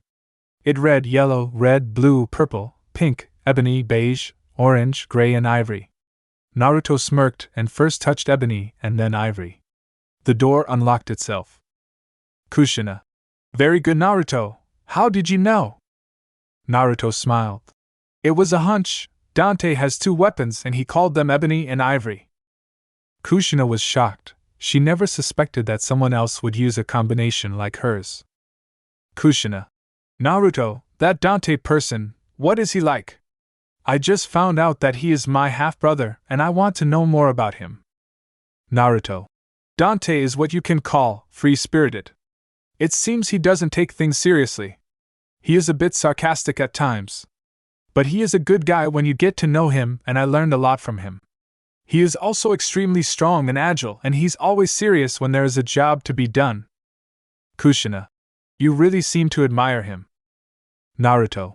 I do. He is there to make the difference between good and evil and help the people who can't protect themselves. It's something admirable, and although he can be harsh sometimes, he has his heart on the right place. They both walked into the room and Naruto saw a lot of books. He asked Kushina what they were. Kushina explained that those were information books. They held information about every clan, family tree, and abilities ever known to her. Naruto thought it was quite handy. If someone attacks him, he would know what attacks he could expect. Naruto knew that he would get a lot of work done in this house. It was big enough to do some training and enough reading material to develop counterattacks against certain techniques. And as a bonus, his mother returned to him. It was very clear for him he would have a blast here. The day after, Naruto returned to the Namikaze compound after a day of boring deranked missions. He was really bored, and after having lunch together with his mother he said he wanted to get some training done. Kushina stood up as well. Naruto. Mom, what are you going to do? Kushina smiled. I was pretty good with swords back in the day, so I decided to help you with training. Naruto. I'm normally used to train by myself, but hey, you can't hear me complaining. They both stood in the dojo. Kushina had her normal sword with her while Naruto had repent in his hand. Kushina smiled. Isn't that sword a bit too big for you, Naruto? Naruto shrugged. Nah. I can take it. Kushina rushed at Naruto and made a fierce strike at Naruto. Naruto dodged and was swinging his sword at Kushina. She blocked it barely, and she was losing ground when they were struggling for domination. Kushina jumped backwards and made a series of strange movements with her sword. It looked like there were 6 swords now, and she rushed to Naruto. Naruto didn't know the technique and jumped backwards. He was swinging the sword at his side and used drive to send a shockwave at Kushina.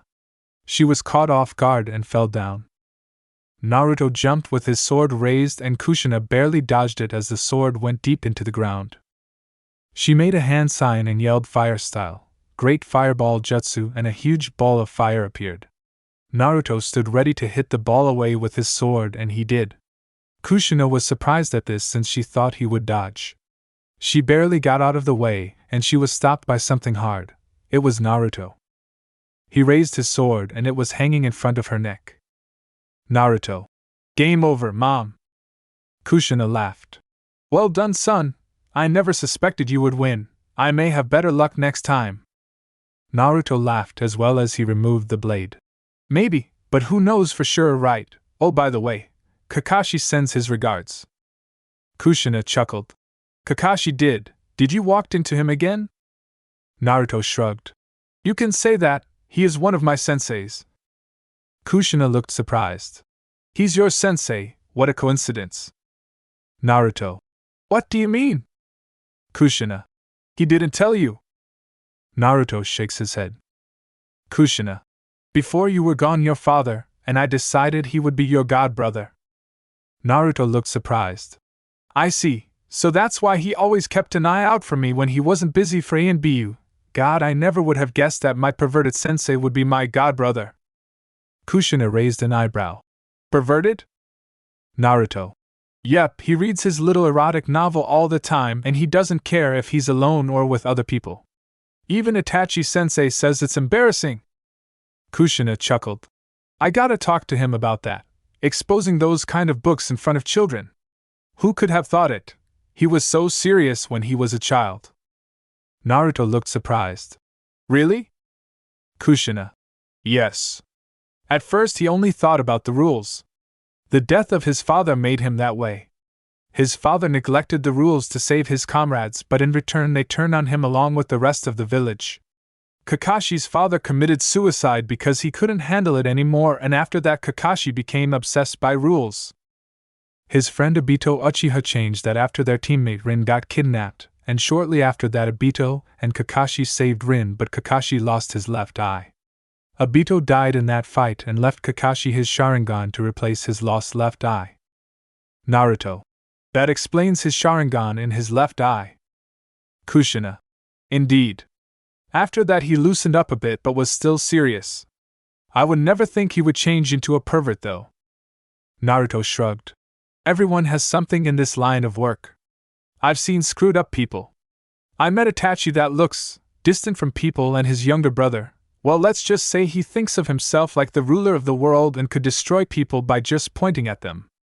Kushina laughed. Some Uchihas thought like that. They were strong but not the strongest. The best fighters of the Uchiha clan, however, didn't thought like that. They knew that there were always stronger people and did everything to become stronger. Naruto. If you think your Kekkei Genkai is everything, you will neglect the most basic rule. Become stronger by training and think about the strength of others and your own weaknesses. And then Naruto showed his foxy grin. Take old man Hokage for example. Kushina glared at Naruto. Don't tell me you are trying to fool him? Naruto. Of course not, just a small prank. Although Naruto said that Kushina still wasn't assured, there was something in Naruto's attitude that made her fear for the worst. In the Hokage Tower. The Hokage woke up after his trip to Lollapurvy Dreamland. He saw Naruto, Kushina, and the beautiful young woman that appeared. He shook his head and asked, How long was I out? Naruto. Just for a few minutes, we were just about to leave. The Hokage looked at them. He felt something was off, but he couldn't quite put his finger on it. He chose to ignore it. He said his goodbyes to the group and they opened the door to leave but were thrown back into the room because they were buried by an avalanche of paper. The Hokage's eyes widened and screamed, "What's going on here?" The secretary was struggling to get inside and she said, "This is today's paperwork. I know it's a little bit more than usual, but it was necessary." Something in the Hokage's brain started to short-circuit and he started to scream of agony. Suddenly a smirk appeared on Naruto's face and said, "Haha, got ya!" And Naruto, Kushina, Kyubi, the secretary and the boatload of paperwork disappeared in a puff of smoke. It took a while before the Hokage realized what happened. He was the victim of a prank. In a justified rage he yelled, "Damn you, Naruto!" Naruto just came out of the shower. When he was dressed he walked to the room next to his to find Kyubi on the bed. When he entered she opened her eyes, yawned and stretched. Lazily she said, "I was just having a nice nap. What do you want?" Naruto shrugged. "Just checking up on you, so how do you like the new residence?" The Kyubi chuckled, "It isn't half that bad, it's pretty spacious." Naruto: "Yes it is, almost too big for just 3 people, but hey, you won't hear me complaining." The Kyubi smirked. "You will need all this space sooner or later." Naruto: "I don't think so. Have you seen this place? It can household more than 40 people.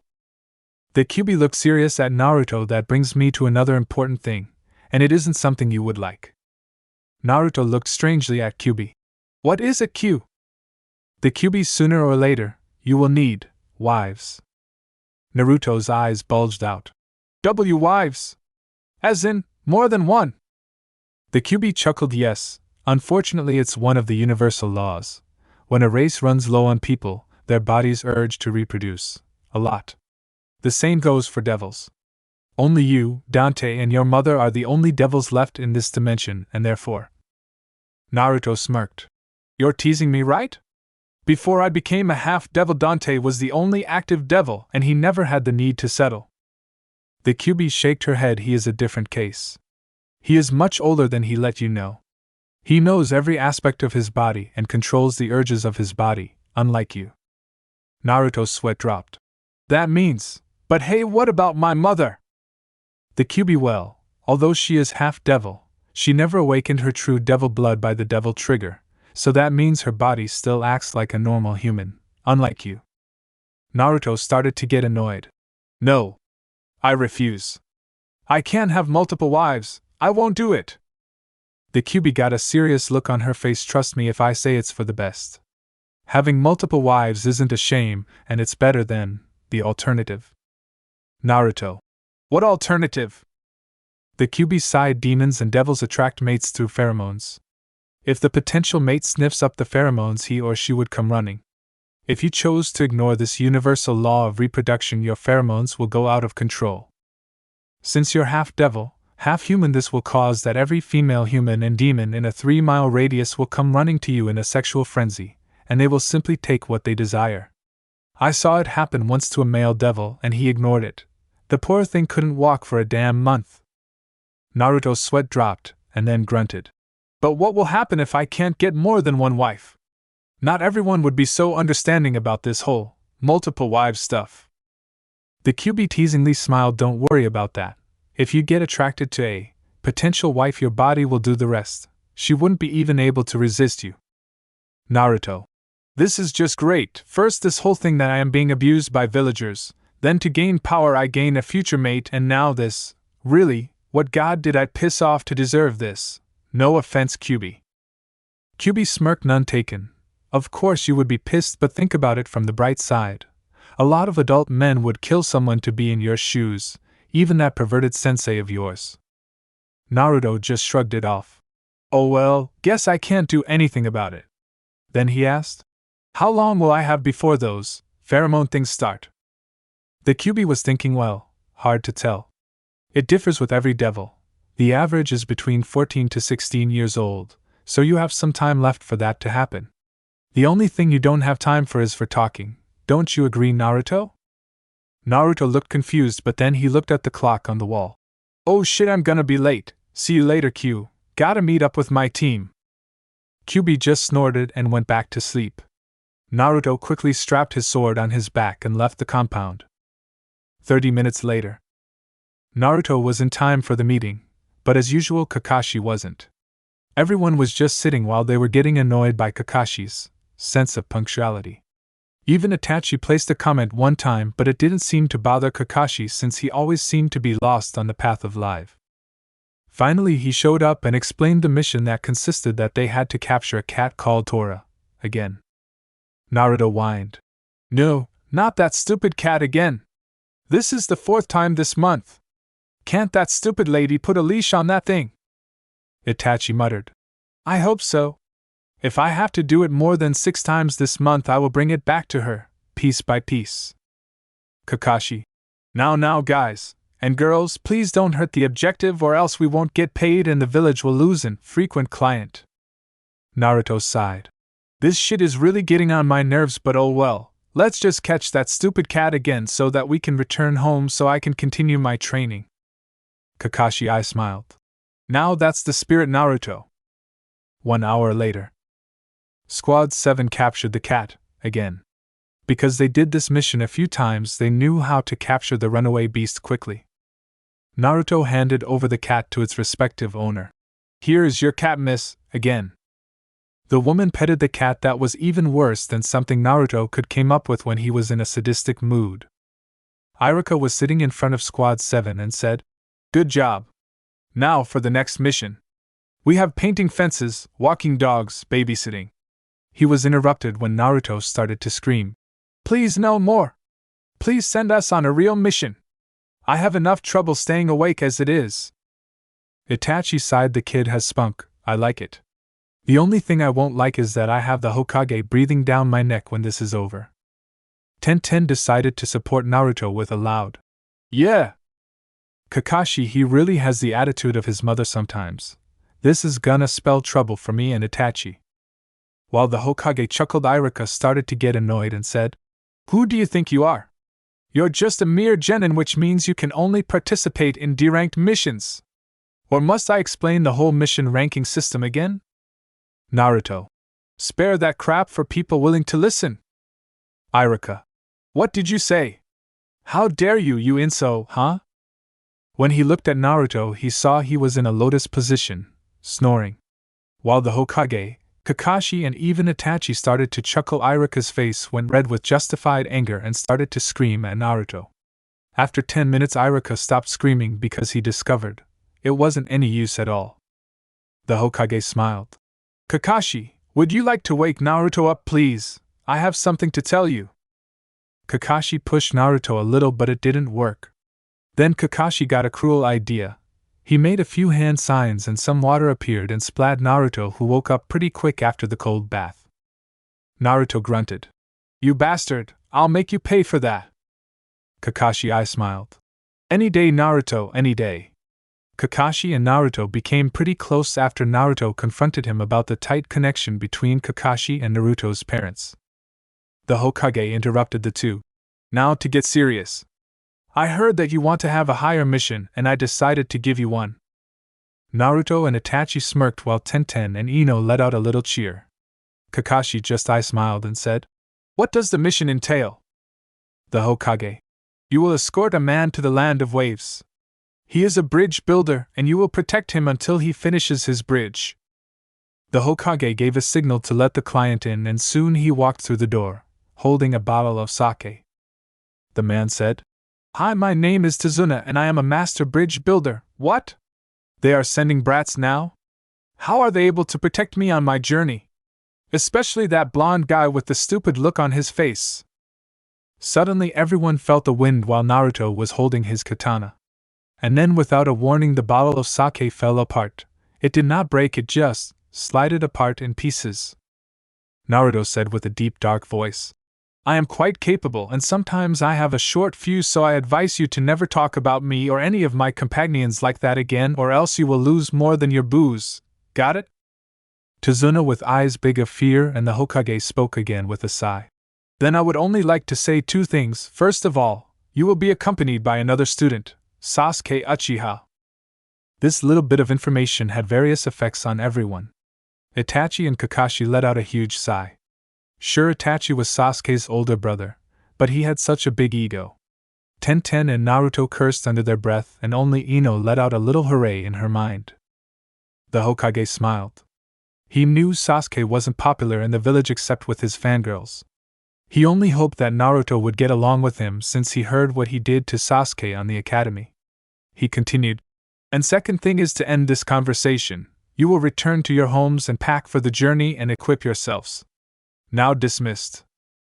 Everyone left, but Kakashi was held back by the Hokage. The Hokage spoke to Kakashi. "Kakashi, I know you have tight connections with Naruto, is that correct?" Kakashi: "Indeed. As you know, his parents designated me as his god-brother, and a few days ago he found that out, and since then we spent some time together." "Why?" The Hokage smiled. "I know he and Sasuke were never on good terms to begin with. It started on his first day of the academy. It seems he did something to deserve Sasuke's anger, and Sasuke in turn tries to get back on him any way possible." Kakashi sighed. "I knew it would come to this. So you want me to prevent an all-out war between Naruto and the young Uchiha?" The Hokage: "Indeed. Young Sasuke is very proud and never forgot what Naruto did to him at the academy. Naruto has a don't screw with me or you're dead attitude. A conflict is bound to happen." Kakashi looked at the Hokage. "I will do what I can, but I can't make any promises.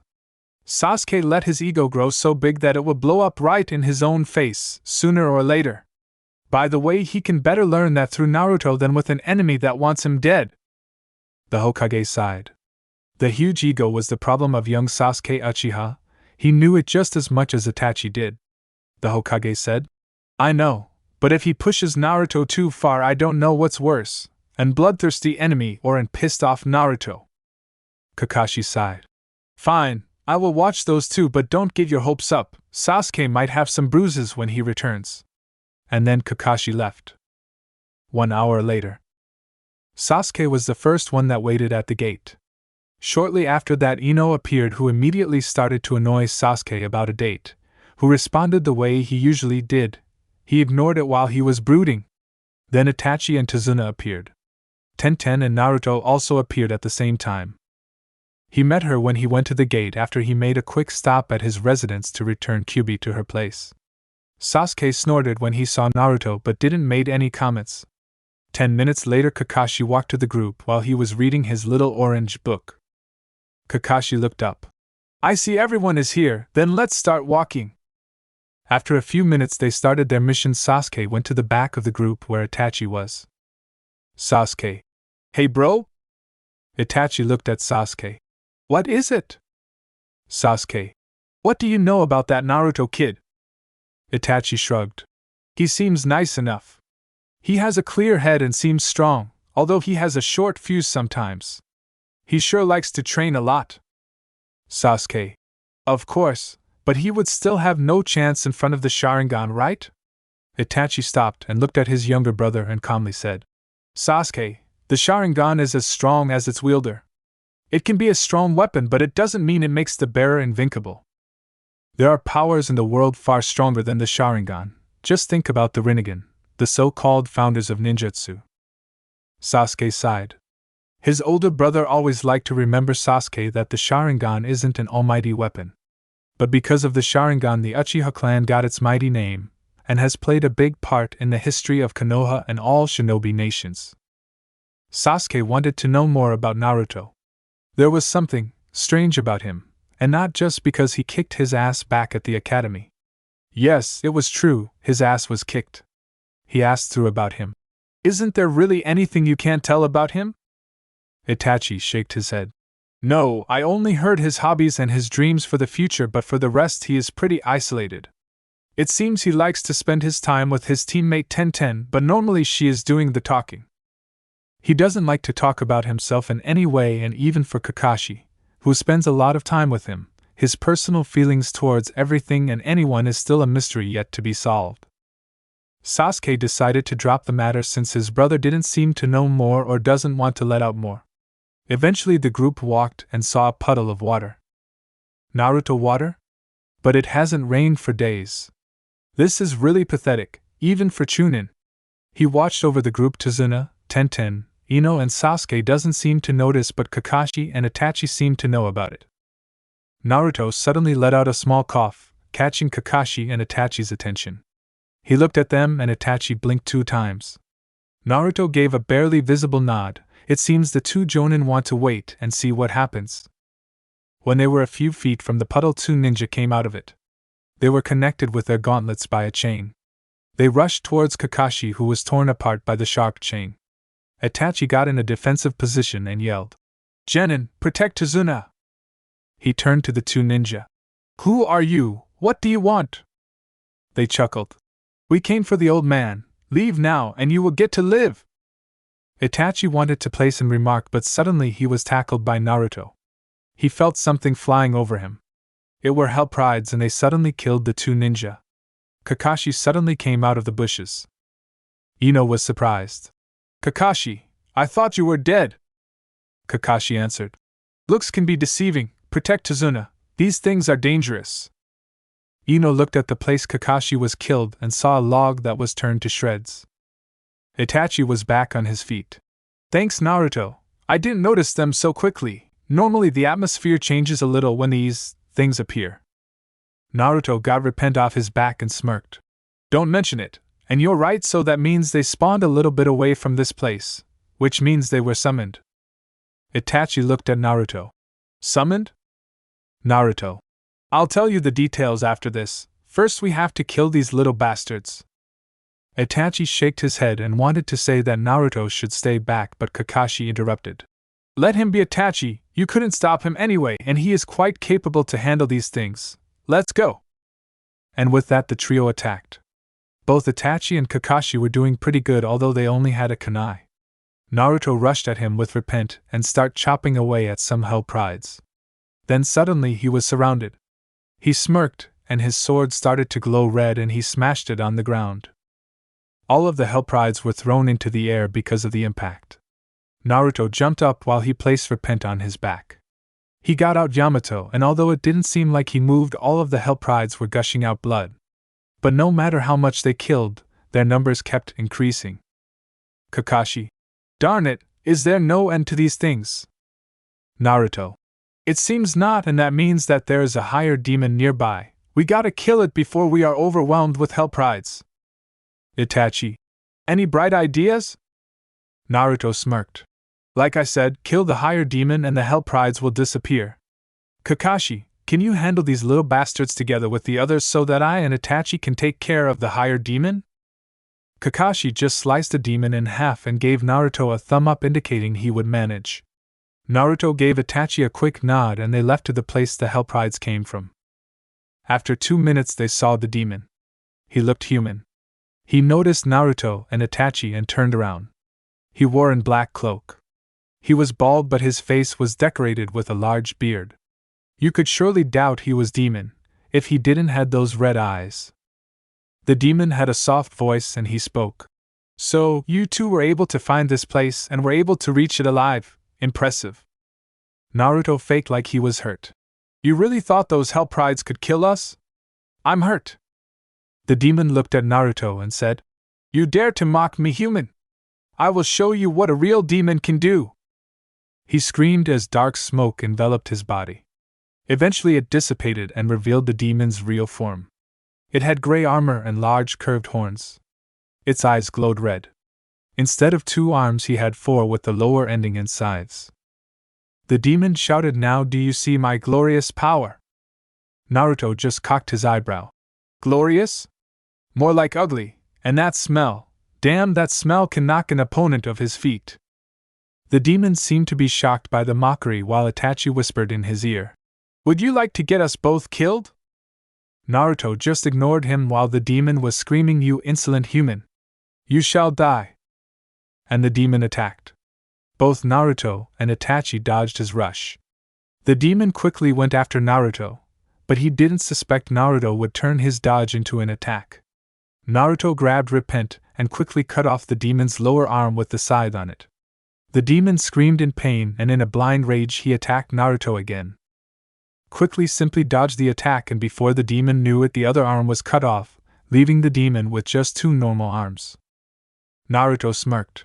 So much better, don't you think? The demon grunted, I will get you for this, pathetic human. And suddenly a sword appeared in the demon's hand.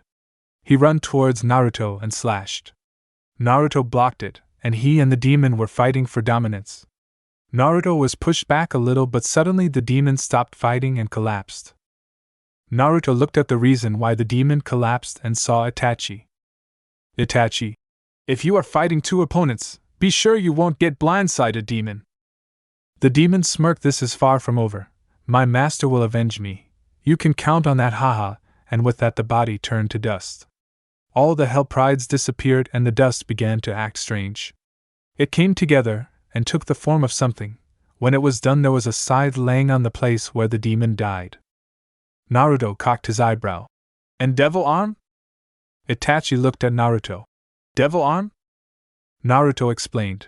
When a strong demon is killed, sometimes his essence is formed into a weapon to serve the one that killed him. The weapon is then called an devil arm. It is a special weapon only suited for the one that killed the demon. It has special powers on its own that will be explained to the wielder through visions. Someone else can't touch or wield the weapon unless he killed the one that possessed the weapon or he receives it from him, so I guess it's yours. Itachi looked at it and grabbed the weapon. He suddenly heard a voice in his head whispering abyss. Itachi felt information running through his mind and started to test them. He saw a tree and slashed the scythe to it while he whispered ghostly devastation. Suddenly small reaper-like ghosts went to the tree, destroying it. Itachi whispered, Impressive, I like it. Naruto. You should, it's a rare thing you obtained a devil arm. Itachi looked at Naruto. How do you know all this? Naruto smirked. My uncle who adopted me hunt these things for a living, and he taught me a lot. Itachi, interesting. Going to ask the Hokage about this, uncle? Let's go back to the others. Naruto and they left. When they returned, Naruto was relieved no one was killed. Even Sasuke was alive. That made his mood go down a little, but hey, you can't have everything, right? Naruto arrived and saw something he didn't like. Ino fought for her life and even killed 3 demons, 2 more than Sasuke since he was mostly covered by TenTen. Ino. Sasuke, did you see that great, huh? Sasuke. More luck than skill. Ino. Why are you always putting me down? Sasuke. Because you're annoying. Ino glomped Sasuke. Please don't be so mean, I didn't do anything to you. Sasuke hit Ino away with his elbow. I said it so many times, stay away from me. I have no interest in you whatsoever. Ino was wheezing and crying on the ground because the elbow hit her pretty hard. Suddenly Sasuke felt something scrape by his face. It was a chakra bullet from Naruto. With a dangerous glare he said to Sasuke, You're really in disgrace, aren't you? We're supposed to work together on this mission, but you rather hurt one of your own allies. Next time I see you hurting one of my teammates, or any other girl, you will know how it is to live like an eunuch. Sasuke shivered when he saw Naruto's dangerous glare and heard his voice. Kakashi's eye closed half, which gave his visible face an helpless look. He thought to himself, I should prevent this thing from happening, but he deserves it. Why doesn't he have the morale standards like Itachi? Itachi also had his own thoughts about his little brother. Why are you being such a disappointment, Sasuke? Why don't you show any warm feeling to anyone? Oh well, you deserve that treatment Naruto just gave you, because Naruto is right. Then Itachi turned to Tazuna. We need to talk. You lied to us. Tazuna started to sweat and said, What do you mean? Naruto. He means the fact that 2 amateur Chunin lowlifes came for you. If the Hokage knew that, he would classify it as a higher-ranked mission. Tazuna decided to come clean since there was no use in lying anymore. It's true. The land of waves is a poor country, and the little money we earn is being taken by the man who rules our country, Gato. Itachi. Gato? As in Gato import and export? Tazuna. Yes, the same one. We decided to bring enough money together to build a bridge that connected us to the mainland. Gato don't like that idea since he would lose a lot of power, because then we could transport our good ourselves to the mainland and his export business would be useless. I am the bridge builder, which means, if I am dead, there will be no bridge. Gato is a ruthless bastard who would even sell his soul for power. Naruto looked up and Itachi said, We should abandon you. Tazuna. I understand. If I need to, I will go back alone. Of course, I will be killed by Gato's goons and my family will cry every day wondering why I had to die. My grandson would of course curse Konoha to the deepest pits of hell because they had the power to protect me. But oh well, orders are orders, right? Most people got a guilty look on their face. Naruto thought, nice one, old man, playing the guilt card like that. You're really a good card player. Let's see how Kakashi and Itachi will react to your bluff. Kakashi said, Well, squad, what about it? Shall we continue or turn back? Naruto. Of course we will go on. I've waited so long for a real mission and I am not going to back down now. TenTen. I agree with Naru, too. I agree we go on as well. Ino. I don't know, you guys, this isn't something we signed up for. Sasuke. HN. Let's keep moving. Itachi. Then it's decided. This mission is off the scope, which means if either me or Kakashi decide the mission has become too dangerous, we will abort it immediately, understand? That night, the group set up camp and Naruto said he would gather some firewood. He walked into the forest and searched for some good pieces. He got some and wanted to return but was stopped by Itachi. Itachi looked at him and said, I think you have some explaining to do. Kakashi, who was standing nearby, also said, Yes, indeed. Naruto sighed. He knew this day would come eventually. Naruto. My uncle Dante, who adopted me when I was 4, hunts these creatures called demons for a living. Since I was young, he was training me and passed down a lot of knowledge on to me. Itachi. You told me that before, but that doesn't explain the power you have to fight those things. Naruto smirked. That's simple, a good diet and a lot of liquids. Kakashi. Cute, but we don't buy that. Naruto sighed. There is no way I can fool you, right? Both the Jonins got a serious look on their faces and Naruto decided to come clean. He explained everything. Itachi was amazed. Kakashi, on the other hand, was shocked. The wife of his sensei was a half-devil and Naruto as well. Kakashi. So, you're a half-devil with extraordinary powers. The Kyubi is actually a she and she helped you and in return she wants to be your mate. Naruto. That's about it.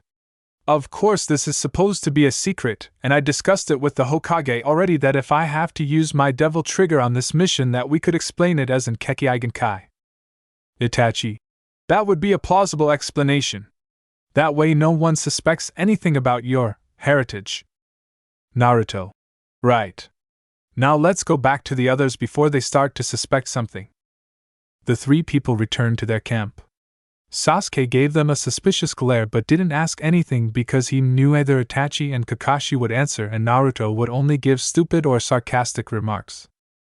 Strangely enough, it was Ino who started a conversation around Naruto. She looked at Naruto's hands a few times and noticed something strange. Ino. Naruto, may I ask you something? Naruto looked at Ino. Sure. Ino. I saw the palms of your hands and I noticed that you have a big scar on each one on the exact same location. Kakashi and Itachi startled since they both heard what happened to Naruto when he was little. How will Naruto react on that question? Naruto smiled.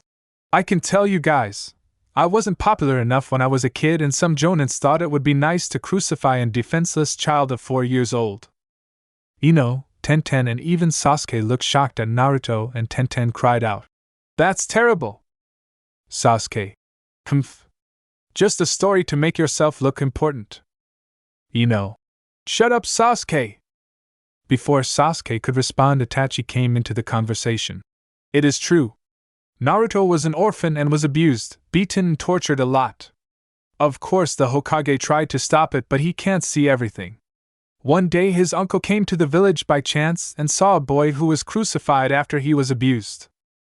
He took care of the Jonin who did that to him, and he quickly found out that the child was his nephew. He went to the Hokage and decided to take away Naruto for his own protection and for training. Naruto glared at Itachi while a little bit of humor was in his eyes. You know more about me than I do, you should be my biographer. Itachi turned away his head. It's information every Chunin gets when they graduate. You're one of the most extreme cases we had in Konoha, and we made an example how to respond to that kind of situation. Sasuke just glared at Naruto. Ino noticed it and said, Yeah, you're not the only one with a hard pass, Sasuke, and at least Naruto didn't become a jerk like you. He's twice the man you will ever be. Ino immediately made a statement that she isn't his fangirl anymore, not after what he did to her. Sasuke growled and wanted to jump up, but one glance from Naruto stopped him. In his mind, he already made up that he will get Ino for her insolence. If he couldn't get Naruto, he will simply take his anger out on Ino. Later that night, Sasuke had a very interesting conversation with Itachi. Sasuke, big brother, what you said earlier about Naruto, is it really true? Itachi, it's true. The story is far less gruesome than the real thing. I can tell things about what happened to him to give you nightmares. The people who had sympathy for Naruto when he was young still have them. When we return at Konoha, you should ask about his youth to Kurenai Yuhi. She can tell you enough horror stories about Naruto's youth to last a lifetime. Compared to him, our suffering about losing our family and friends is nothing. Sasuke snorted. Like what? Now I'm getting interested. Itachi sighed. Sasuke was developing an unhealthy interest in Naruto, and he said, I don't know the specific details, but I heard he was haunted, abused, and tortured almost every week. Some even used powerful genjutsus on him. Sasuke, then how can he be so cheerful at times? Itachi looked at the sky. Even I don't know that. I don't know his cheerfulness is a masquerade or real. Maybe he decided at one point of his life to make the best of it and stopped crying and moping. Maybe he didn't care about what happened to him anymore and why. I guess that will be a mystery that we might never find out. With Naruto and TenTen. Naruto and TenTen had the same kind of conversation like Itachi and Sasuke had, only it started a bit more cheerful. Naruto just told her about the prank he pulled on the villagers. He ran away from them and led them straight to the ANBU headquarters, who immediately took care of them. TenTen laughed. You really did that? That would give the villagers something to think about. Naruto smiled. It certainly did. I think I heard one of them call out to his mommy. TenTen got a more serious face. Why were you hated so much, Naruto? Of course Naruto knew the reason, but found it unnecessary to tell TenTen right now. He simply shrugged and said, I really don't know. Perhaps they didn't like my face, who can tell? TenTen. But how did you survive and even stay so cheerful? Naruto acted serious for the first time. Sometimes you gotta quit crying and complaining about things you can't change at the time. If you go that way, you either end up like Sasuke bastard or you simply destroy yourself. TenTen showed her smirk again. Thank Kami you didn't turn out like Sasuke. One of those is enough for Konoha, thank you very much. And his fangirls are as stupid as he is.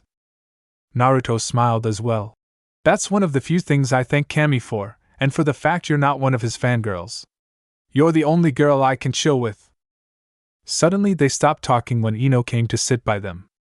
Naruto and TenTen looked surprised and TenTen said, Sasuke is over there with his brother. Ino just looked at TenTen. I know, that's why I am sitting here, far away from him. Naruto smirked. Well, look here, someone received a bad wake-up call and faced that the brooding dark superhero is actually a good-for-nothing attention-getter. Ino got a mad look on her face. I'm done with him. He treats his fangirls like garbage and ignores them, but that elbow hit he gave me was enough for me. I've been an idiot, but not anymore. Naruto. Good, then you can finally move on with your life and do more useful things, like training. Ino smiled. Perhaps I will, but be careful, I might get stronger than you. Naruto startled a bit. He didn't expect that response, but then he smirked and said, Yeah, right, the day that will happen is the day that hell freezes over. They talked a bit, and then decided to go to sleep. They didn't know what will happen tomorrow, but if something happened, they need their rest. The next day, the group woke up and started walking. Itachi and Kakashi took the front, followed by Tazuna. After that came Sasuke, who walked alone, and after that came Naruto, Ino and TenTen. Naruto and TenTen found out that Ino had a personality, and a nice one at that. Soon the two girls could get along just fine. Naruto walked a bit faster until he reached Kakashi. Kakashi looked at him and said, "Is there something you wanted to say, Naruto?" Naruto walked next to Kakashi. "I've been thinking." Kakashi, "That's a surprise." Naruto snorted. "Very funny. I've been thinking about the demon attack from yesterday. It was a little bit too convenient that a larger demon appeared on our way to escort Tazuna back to his home." Kakashi looked strangely at Naruto. "What do you mean?" Naruto, "I started thinking when Tazuna said a simple sentence, Gato is a ruthless bastard who would even sell his soul for power. I think maybe he has." Both Itachi and Kakashi gave Naruto a strange look, and Naruto sighed. Normally higher demons doesn't involve themselves with humans.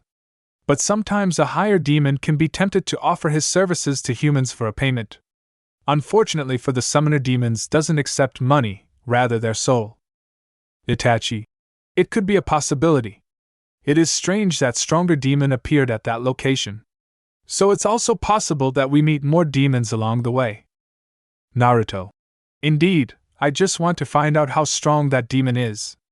If the demon we killed was his strongest servant, it could be a possibility that the higher demon would show himself if he thinks Gato's soul is worth it. Kakashi looks disturbed at Naruto. You really get a kick out of fighting those demons, don't you, Naruto? Naruto shrugs and smiles. They only live to torment humans, so someone has to deal with them, and those fights are more interesting than with other ninja. What can I say? I like a challenge. Dante said it's in my blood. Itachi looks at Naruto. For your sake, I hope that urge won't be the end of you someday, Naruto. The group didn't notice they were followed by two creatures. They looked more like shadows because they were concealing themselves. The first one said, "It looks like that idiot got himself killed by mere humans. What a disgrace." The second one, "You're right, brother.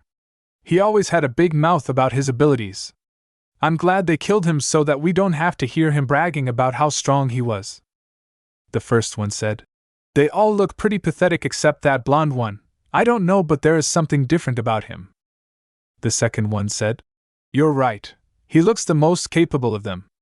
But it wouldn't matter. A human is a human, and they are no chance for us, let alone our master." The first one responded, "You're right. We let those two hired ninjas do our dirty work. Only I'm still not comfortable about that female. She is too soft." The second one, "But strong for human terms. We'll see what happens and intervene if necessary." They wanted to leave but heard a click sound. They turned around and saw a man with white/silver hair dressed in red. One of the creatures hissed, "Dante the Dark Knight! The son of that traitor Sparta, what are you doing here?" Dante smirked.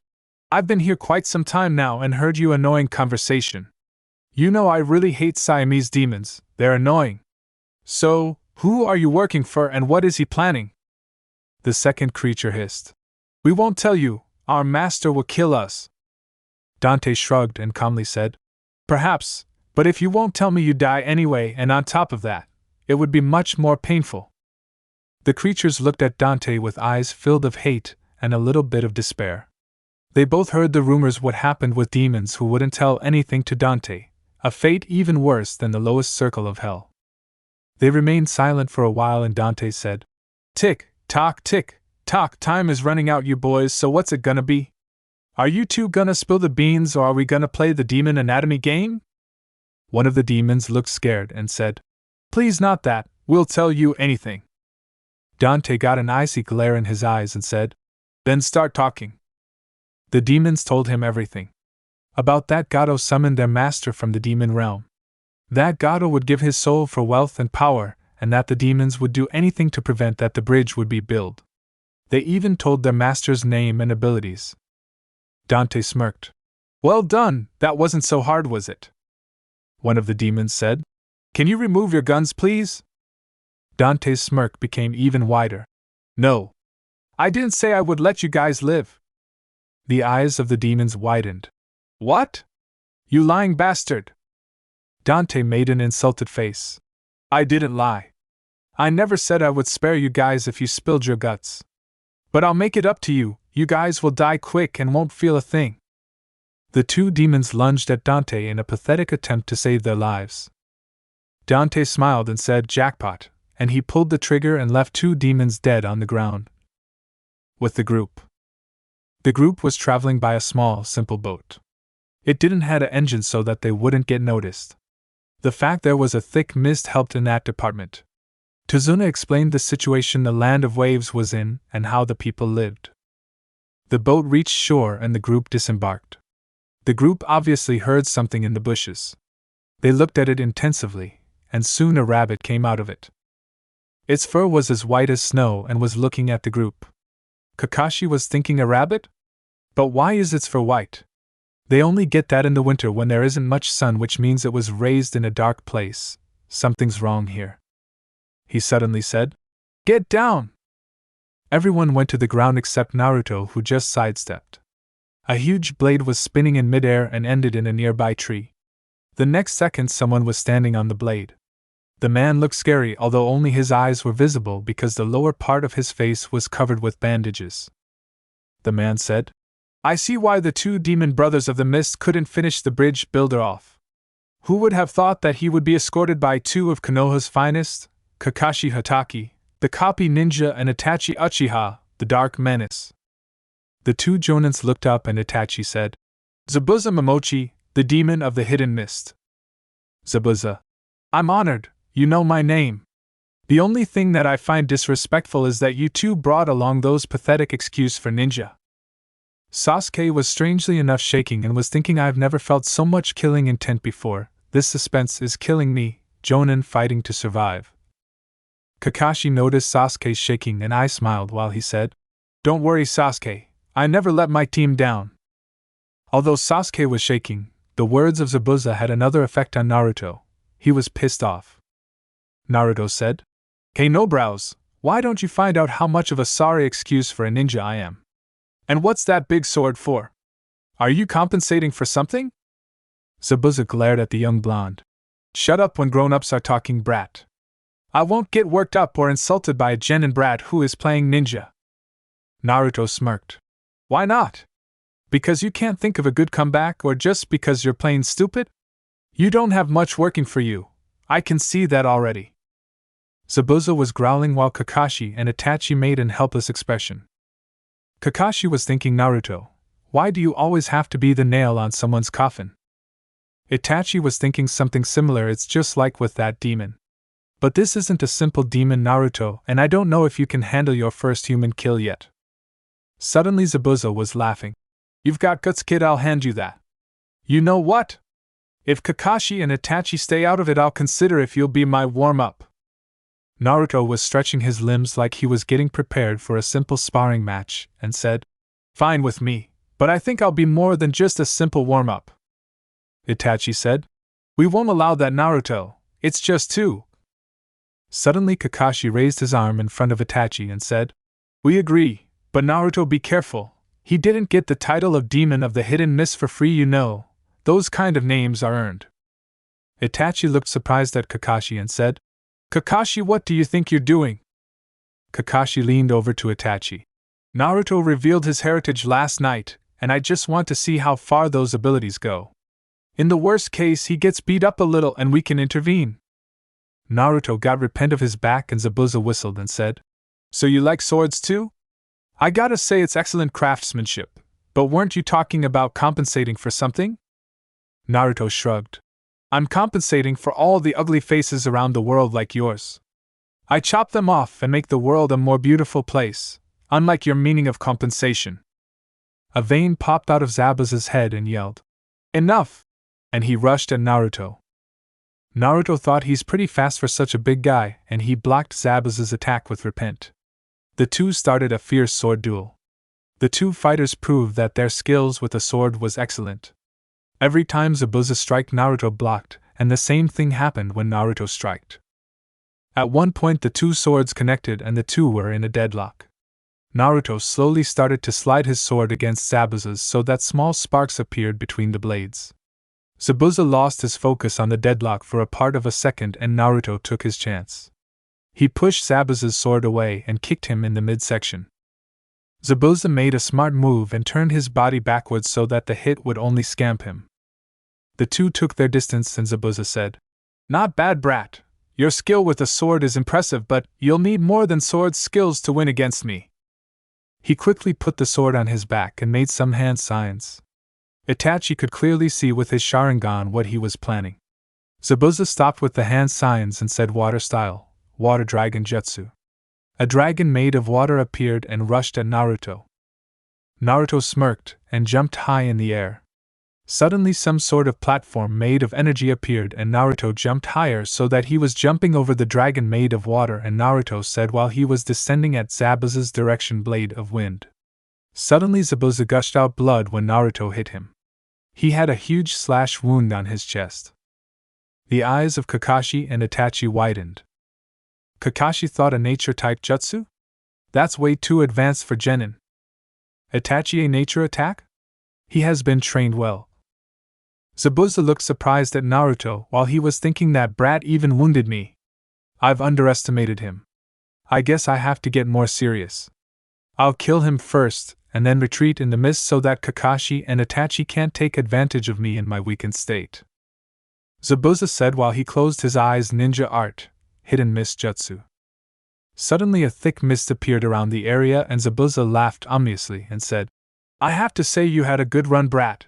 You even convinced me that you're worthy to be called a ninja, but now your life is about to end." Naruto closed his eyes and said, "Don't be too sure about that." Zabuza laughed. "Persistent to the end, heh? I like it. If you weren't on the good side we could have been partners and nothing would be out of your gra." Bang! Suddenly the bang sound was followed by a loud scream. It seemed Zabuza received a terrible hit. The mist cleared a bit because Kakashi released some chakra and everybody could see that Zabuza had a small hole in his shoulder. Zabuza panted of pain, and while he was holding the wound he said, "How did you find me?" Naruto. "Although you like to use water techniques, you should really consider to take a bath. Oh, and your big mouth also gave you away." Suddenly the atmosphere seemed to change a bit, and Zabuza was looking around and said, "What are they doing here now?" Suddenly a swarm of Hellprides appeared and attacked Naruto and the others. The strange thing was that none of them attacked Zabuza while he was so much closer. In the chaos of the fight someone else appeared. It looked like a hunter ninja, but instead of killing Zabuza, the hunter ninja helped him up and shined away with him. Naruto yelled while he was slashing Hellprides. "Damn it! You good for nothing coward!" Kakashi shouted at Naruto. "Leave it be, Naruto! Protect Tazuna!"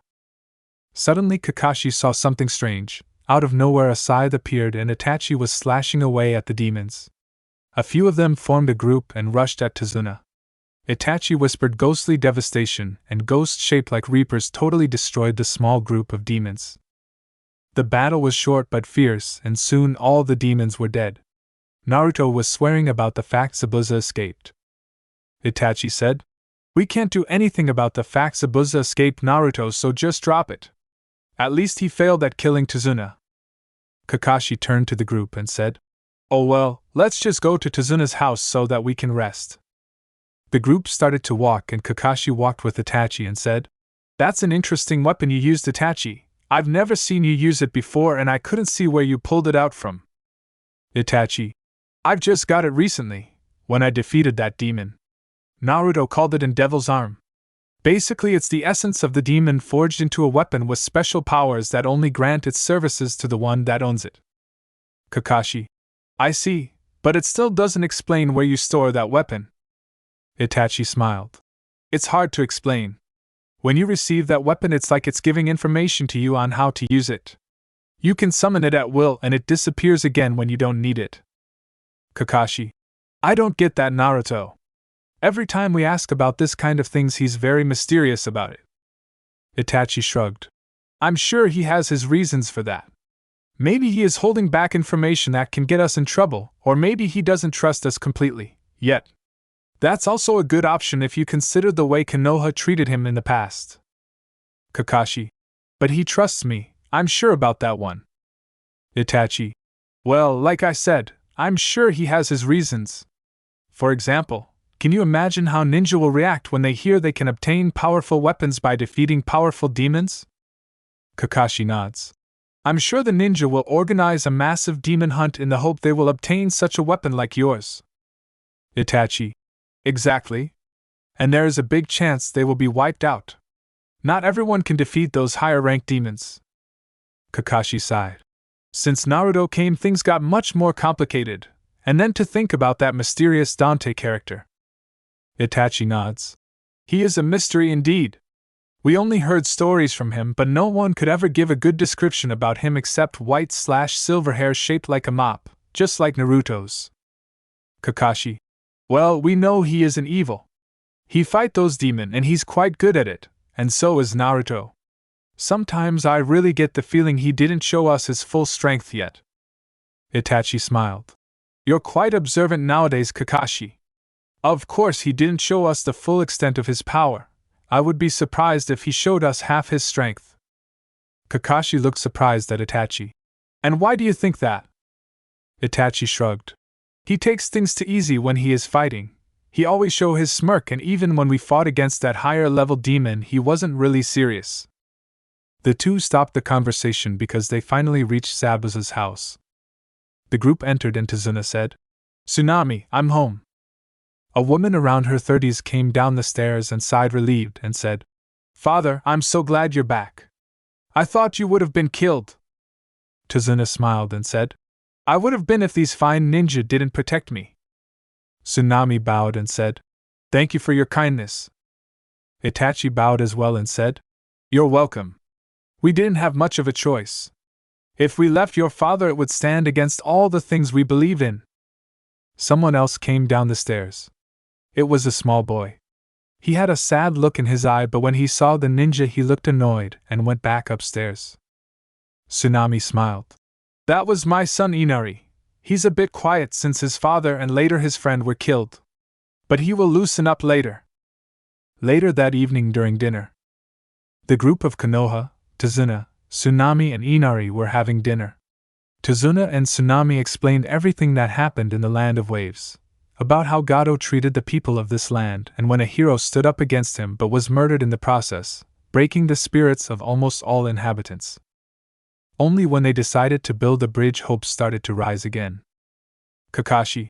So Gato will use all his power to prevent that the bridge is being built? Tazuna. Indeed. And he has a lot of power. Power in the terms of hired bandits and assassins. Some people also say he is a practitioner of the dark arts. Kakashi. Dark arts? Tazuna. Yeah, the usual stuff. Slaying goats, holy sacrifices, chants and all those kinds of mumbo-jumbo. But that's just crazy talk. Naruto smiled. Bandit lord or voodoo master, I don't give a damn. We will just face him, and when he is dead, or if the bridge is being completed, this land will finally know peace and prosper. Inari, who was silent all this time, said, Shut up, you don't know what you're talking about. You will all die when you will face Gato. Tsunami was shocked and reprimanded Inari, and with a smile on her face she said, I'm sorry for his behavior. He had a hard time. Naruto sighed. That friend of him being killed? Pathetic. Instead of putting his head in his ass, he should do something about it. Inari looked mad at Naruto and screamed, Oh, yeah. You can say that. You have an easy life. You don't have to live in fear every single day. Naruto gave Inari an icy glare and slammed his fist on the table. Oh, you think I haven't? You're a little, whiny, good-for-nothing crybaby. Maybe I should give you a good spanking. You think about all those bad things that you miss the things you still have, so don't give me that idiotic crap about being pathetic. Kakashi looked at Naruto and said, That's enough, Naruto, that's too much. Naruto snorted and got his coat and mumbled, I'm going to get some fresh air. And looks from his teammates followed him until he slammed the door shut behind him. Inari left the table as well, only he ran upstairs to his room. Tsunami looked strange and asked, What was that all about? Itachi sighed. Let's just say that two different lifestyles collided. Naruto had a more terrible time than Inari but decided to quit crying and do something about it, while Inari keeps on crying and whining about all the bad things that happened while he has a mother and grandfather to fall back to, unlike Naruto. Tsunami. I see, but shouldn't any of you follow him? Kakashi. No. We will just let him blow off some steam. He likes to process these kind of things alone. Somewhere else nearby, Zabuza was laying on bed. He was recovering from the fight he had with Naruto. Next to his bed there was a beautiful woman called Haku. Zabuza took Haku with him when she was little. She became an orphan at young age because her father killed her mother because she had a rare Kekkeigenkai, and that was forbidden. Haku became a strong kunoichi under Zabuza's watch, and in return she helped Zabuza with his dream. Also Gato, a well-dressed, fat man with sunglasses on, was standing there, and he was accompanied by a strange man. The strange man was long and slim.